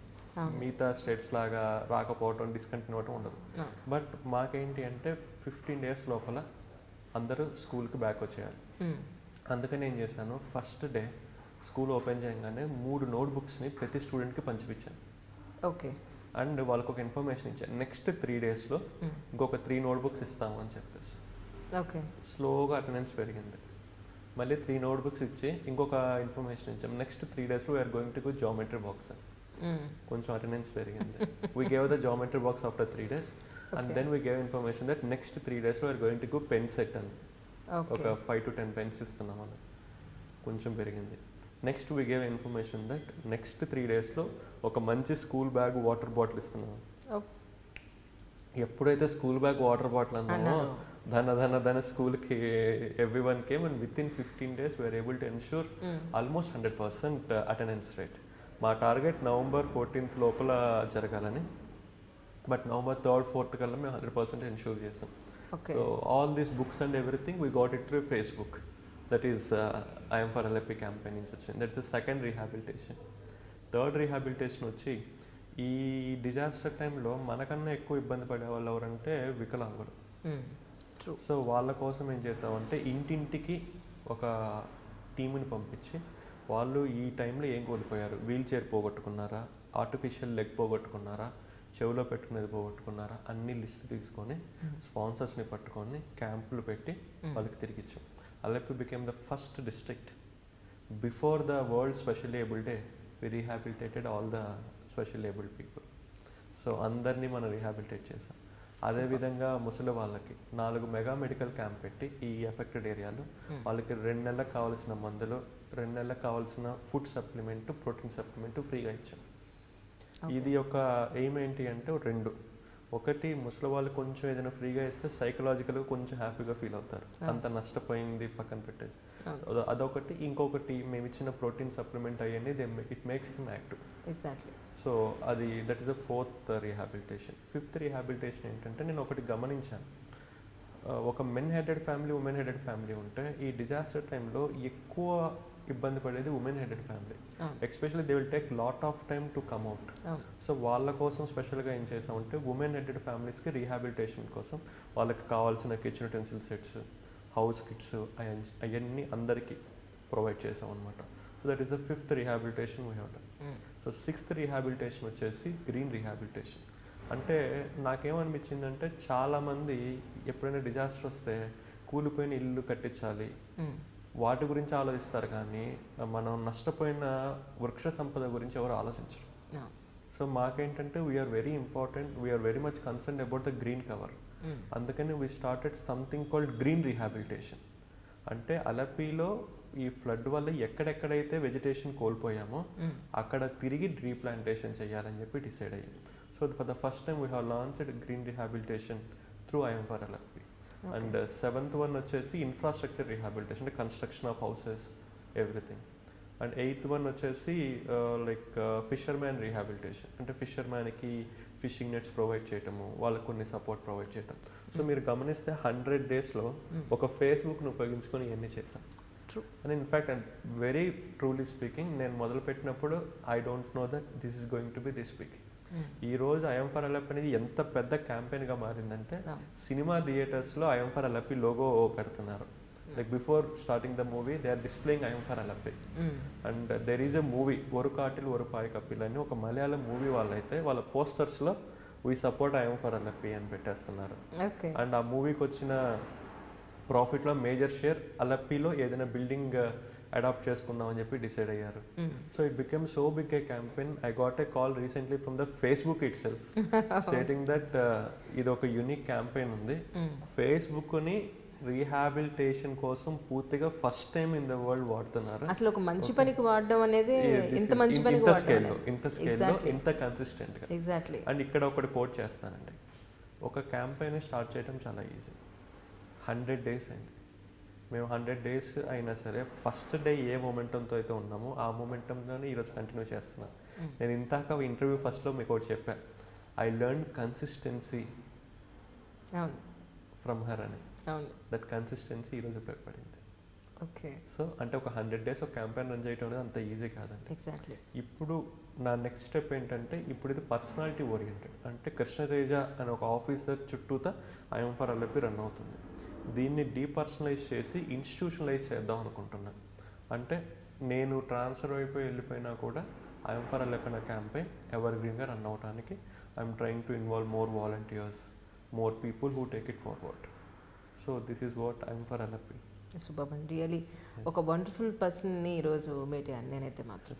అంటే బయట నుంచి చూడడానికి ఆయన ఐఏఎస్ కాబట్టి చేశారు, ఆయన చేతిలో ఫండ్ ఉందని చేశారు అని అనడానికి ప్రాక్టికల్గా ఆ ప్లేస్లో ఉండి ఎవ్రీ మినిట్ ప్రతి ఒక్క ప్రజానికం, ప్రతి ఒక్క వ్యక్తిది కూడా అతని ప్రాబ్లమ్ని మీ ప్రాబ్లంగా ఫీల్ అయ్యి తొందరగా అతని ప్రాబ్లమ్ని సాల్వ్ చేయాలి, వీళ్ళందరినీ నార్మల్ లైఫ్లోకి మళ్ళీ తీసుకుని రావాలి అని ఆలోచించే వాళ్ళు ఎంతమంది. అది రాజకీయ నాయకులైనా బ్యూరోక్రాట్స్ అయినా. Actually this is not part of my job అండి. ఇప్పుడు నేను ఫేస్బుక్ పేజ్ పెట్టకపోతే నన్ను ఎవడు క్రిటిసైజ్ చేయడు, నన్ను ఎవడు అడగడు. But what I personally felt is let us do something more to the people. The people deserves it. Exactly. వాళ్ళ కష్టాన్ని రోజు చూసి చూసి చూసి నాకే అనిపించింది, like let us do something more. They deserve it. నాకు పోయేదే ఉందండి, 5కి నా ఇదైపోయిన తర్వాత నేను ఇంకొక 4 hours ఎక్స్ట్రా పని చేస్తాను. But that 4 hours is really giving some impact. So like that I have done this అండి. రియల్లీ అండి, చాలా వెరీ నైస్ ఇన్ఫర్మేషన్. అంటే ఒక వ్యక్తి చెయ్యాలి అని అనుకుంటే అది సివిల్ సర్వెంట్ అయినా రాజకీయ నాయకులైనా ప్రజల కోసం, సమాజం కోసం, దేశం కోసం చేయాలి అని ఒక గట్టి నిర్ణయం కనుక తీసుకుంటే వండర్స్ చేయొచ్చు అని అనిపించింది మీ స్టోరీ విన్న తర్వాత. నిజంగా మీ గురించి తెలుసుకున్నప్పుడు దట్స్ ఫన్. ఐఏఎస్ కాకుండా ఐపీఎస్ వస్తే తీసుకునేవారు? తీసుకున్నానండి. అంతేనా? ఒకటి 4 attempts అయిపోయింది, తీసుకున్నాను. బట్ ఇంకొక అటెంప్ట్ రాసాను. That is first. ఎందుకంటే ఐఏఎస్కి ఏంటంటే అండి, you will get umpteen amount of opportunity to diversify yourself. Exactly. Like IAS కాబట్టి ఐఎమ్ ఫర్ అలపి స్టార్ట్ చేయగలిగాను, రెస్క్యూ ఆపరేషన్ అంత ఇదిగా పార్టిసిపేట్ చేయగలిగాను అలా. సో మేబీ ఐపీఎస్ అయితే ఇంత వైడ్ రాకపోవచ్చు, but there are many people who have done wonders being IPS. But what I personally feel maybe నేను ఐఏఎస్ కాబట్టి ఒక జిల్లాకు ఒకసారి పోస్ట్ చేసిన తర్వాత ఎన్నాళ్ళు ఉంటుందండి జనరల్గా? నాకు ఇది ఐడియా లేదు. యూజువల్లీ 2 years ఉంటుందండి. I completed 1 year 2 months in Alleppey. Okay. So there are 10 more months in Alleppey. I wish that in 10 months I'm going to complete the things I have started there. Okay. అంటే అందులో మళ్ళీ మీ other state దాంట్లో మీ opinion ఏమైనా తీసుకుంటారా? Are you interested on this state or not అనేది?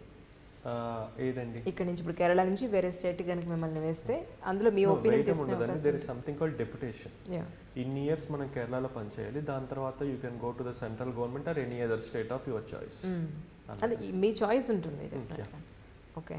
మనం select చేసుకోవటం అండి. For example if I like Telangana, I can come to Telangana. Okay. Okay. For that 2 states have to give permission. ఒకటి కేరళ, నెక్స్ట్ తెలంగాణ. ఏమనుకుంటున్నారు? ఏదండి, మీరే తీసుకున్నారు? నిజంగా ఏమనుకోలేదండి, because I'm learning a lot from Kerala. నాకేమనిపించిందంటే this experience in Kerala will help me when I come back to my mother state. Correct. So because I learn a lot. అంటే ఇవన్నీ మనం చాలామందికి నేను చెప్తూ ఉంటే ఆశ్చర్యపోతారు, ఏంటి ఇవన్నీ కేరళలో ఉన్నాయని.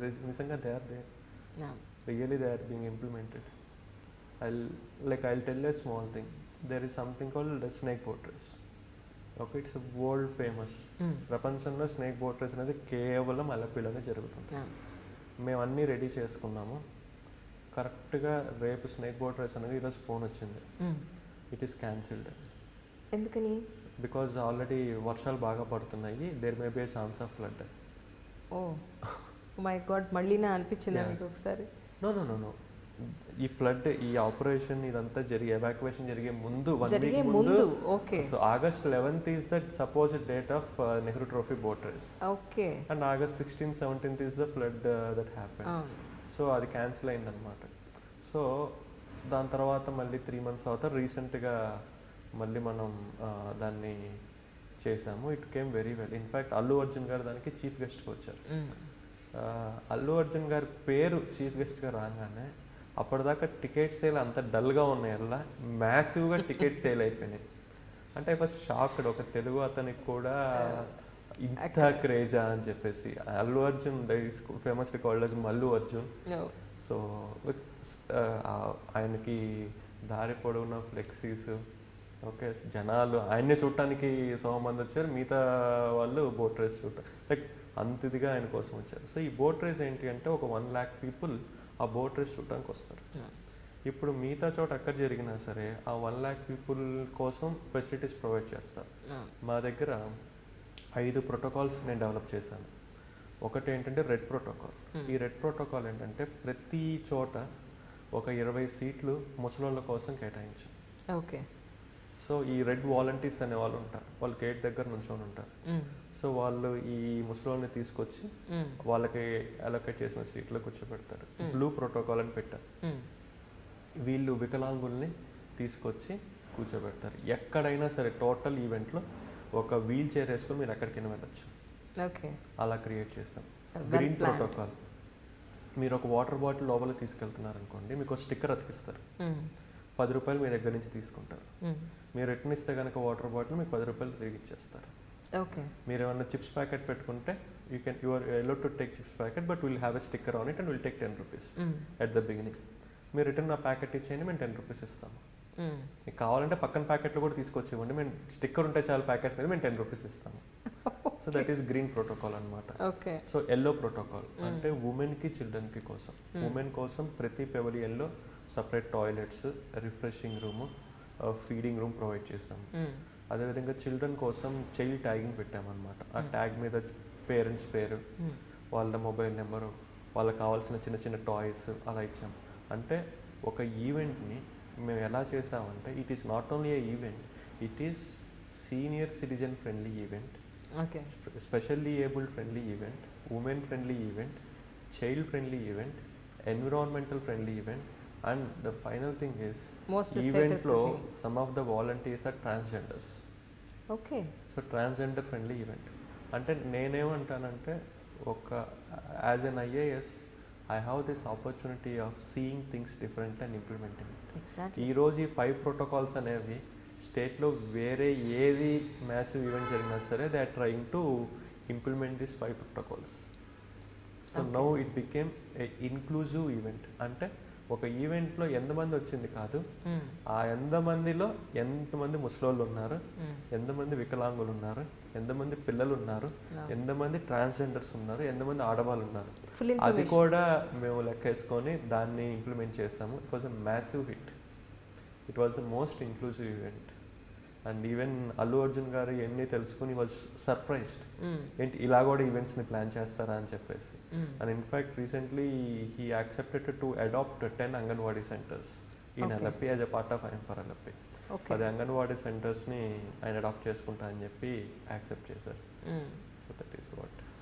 ఇందాక మీరు స్కూల్కి 50 డేస్లో పిల్లలు మళ్ళీ స్కూల్కి 15 డేస్లోనే. అప్పుడు ఎందుకంటే అప్పుడు వరదలప్పుడు ఆల్రెడీ ప్రజలందరికీ కూడా పునరావాస కేంద్రం మీరు స్కూల్సే ఇచ్చారు. సో ఇప్పుడు మరి వీళ్ళని ఎక్కడ పెట్టారు? వాళ్ళు అప్పటికి ఇళ్ళు అవి ఇంకా మీరు కట్టించారు కదా? లేదండి, కొంతమందికి టెంపరీగా ఇల్లులు కట్టించాము, కొంతమంది కమ్యూనిటీ హాల్స్ ఉన్నాయి వాటిల్లో పెట్టాము. స్కూల్స్ని మాత్రం ఓపెన్ చేసేసామండి. ఎందుకంటే అకాడమిక్ ఇయర్ అనేది వేస్ట్ అయిపోతుంది. We don't want student to get suffered because of floods. So వాళ్ళని వేరే చోట షిఫ్ట్ చేసి స్లోగా వాళ్ళకి మళ్ళీ టెంపరీగా కట్టించివ్వటం. ఇప్పుడు ప్రస్తుతానికైతే క్యాంప్స్లో ఎవరు లేరండి. వాళ్ళకి టెంపరీగా కట్టించివ్వటం, అదే వాళ్ళ రిలేటివ్స్ ఇంట్లో ఉండటము, అయితే అద్దెకి తీసుకొని ఉంటామో ఉంటున్నారు. But in course of time will construct a good house for them. Okay. So అంటే ఈ సివిల్ సర్వీస్ ఎగ్జామ్కి సంబంధించి ప్రిపేర్ అయ్యే వాళ్ళకి ఎలా ప్రిపేర్ అయితే బాగుంటుందని మీ ఉద్దేశం? ఎందుకంటే ఎండ్ ఆఫ్ ది డే ఈయన ఎలా ప్రిపేర్ అయ్యారు, మమ్మల్ని ఎలా ప్రిపేర్ అవ్వమంటున్నారని చాలామంది కింద మెసేజెస్ పెడుతున్నారు. టు బి ఫ్రాంక్, మీ ఇంటర్వ్యూ కావాలని ఎంతోమంది, నేను ఎవరిదో సివిల్ సర్వెంట్ ఇంటర్వ్యూ అయితే మేడం కృష్ణతేజ్ గారు ఇంటర్వ్యూ చేయండి, ఎల్ఎఫ్పి కృష్ణతేజ్ గారు ఇంటర్వ్యూ చేయండి అని ఎన్ని మెసేజెస్ పెట్టారు.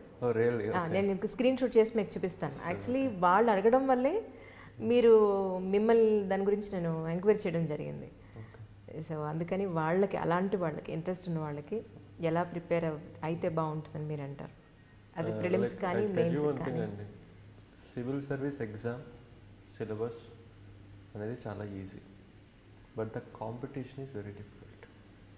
ఎంత కాంపిటీషన్ ఉంటుందంటే మొత్తం 8 లక్షల మంది రాస్తారు. ఈ 8 లక్షల్లో ఐఐటీలో టాపర్స్, ఐఐఎంలో టాపర్స్, ఎయిమ్స్లో టాపర్స్, యూనివర్సిటీలో టాపర్స్, చార్టర్డ్ అకౌంటెంట్స్లో టాపర్స్, అదర్ సెగ్మెంట్స్లో టాపర్స్, వీళ్ళందరూ ఒక 2 లక్షలు 1.5 మంది ఉంటారు. సో వీళ్ళతో మనం పోటీపడి రాస్తే అందులో చివరికి ఒక 30,000 మంది మెయిన్స్కి క్వాలిఫై అవుతారు. ఆ 30,000లో 3,000 మంది ఇంటర్వ్యూ క్వాలిఫై అవుతారు. 3,000లో 800 మంది ఫైనల్లీ క్వాలిఫై అవుతారు. ఆ 800లో 90 ర్యాంకులు రావాలి, ఐఏఎస్ రావాలంటే. ఆ 90లో కూడా ఫస్ట్ వచ్చినోడికి ఒక స్టేట్ వస్తుంది, సెకండ్ వచ్చినోడికి ఇంకో స్టేట్ వస్తుంది, 66 వచ్చినోడికి ఇంకో స్టేట్ వస్తుంది, 90 వచ్చినోడికి ఇంకో స్టేట్ వస్తుంది. అంటే it is not about the exam, it is about the competition. ఈ మాట ఎందుకు అన్నానంటే, కాంపిటీషన్ ఎప్పుడైతే ఎక్కువ ఉంటుందో we have to focus on all minute mistakes also. ఎందుకంటే ఎవ్రీ మార్క్ కౌంట్స్. ఇప్పుడు నాకు 66 వచ్చింది, అదే 91 వచ్చినట్లయితే I would have been IPS. 66కి 91కి 5 మార్క్స్ తేడా ఉంటుంది, 10 మార్క్స్ తేడా ఉంటుంది. అదే నాకు ఇంకో 20 మార్క్స్ తక్కువ వచ్చినట్లయితే instead of IPS I would have been in railway service. So like every mark counts. So నేను అనేది ఏంటి అంటే, ఎంత చదివా ఉన్నది కాదు, ఎంత ఎక్స్ప్రెస్ చేయగలుగుతున్నాము, ఎంత కన్విన్సింగ్గా ఎక్స్ప్రెస్ చేయగలుగుతాం అన్నది ఇంపార్టెంట్. మనం సివిల్ సర్వీస్లో it's an exam about expressing your self in writing and in answering. So writing అంటే రిటర్న్ ఎగ్జామ్లో ఎక్స్ప్రెస్ చేసేటప్పుడు మనం అనుకున్నది పూర్తిగా ఎక్స్ప్రెస్ చేయాలి అంటే we need lot of practice.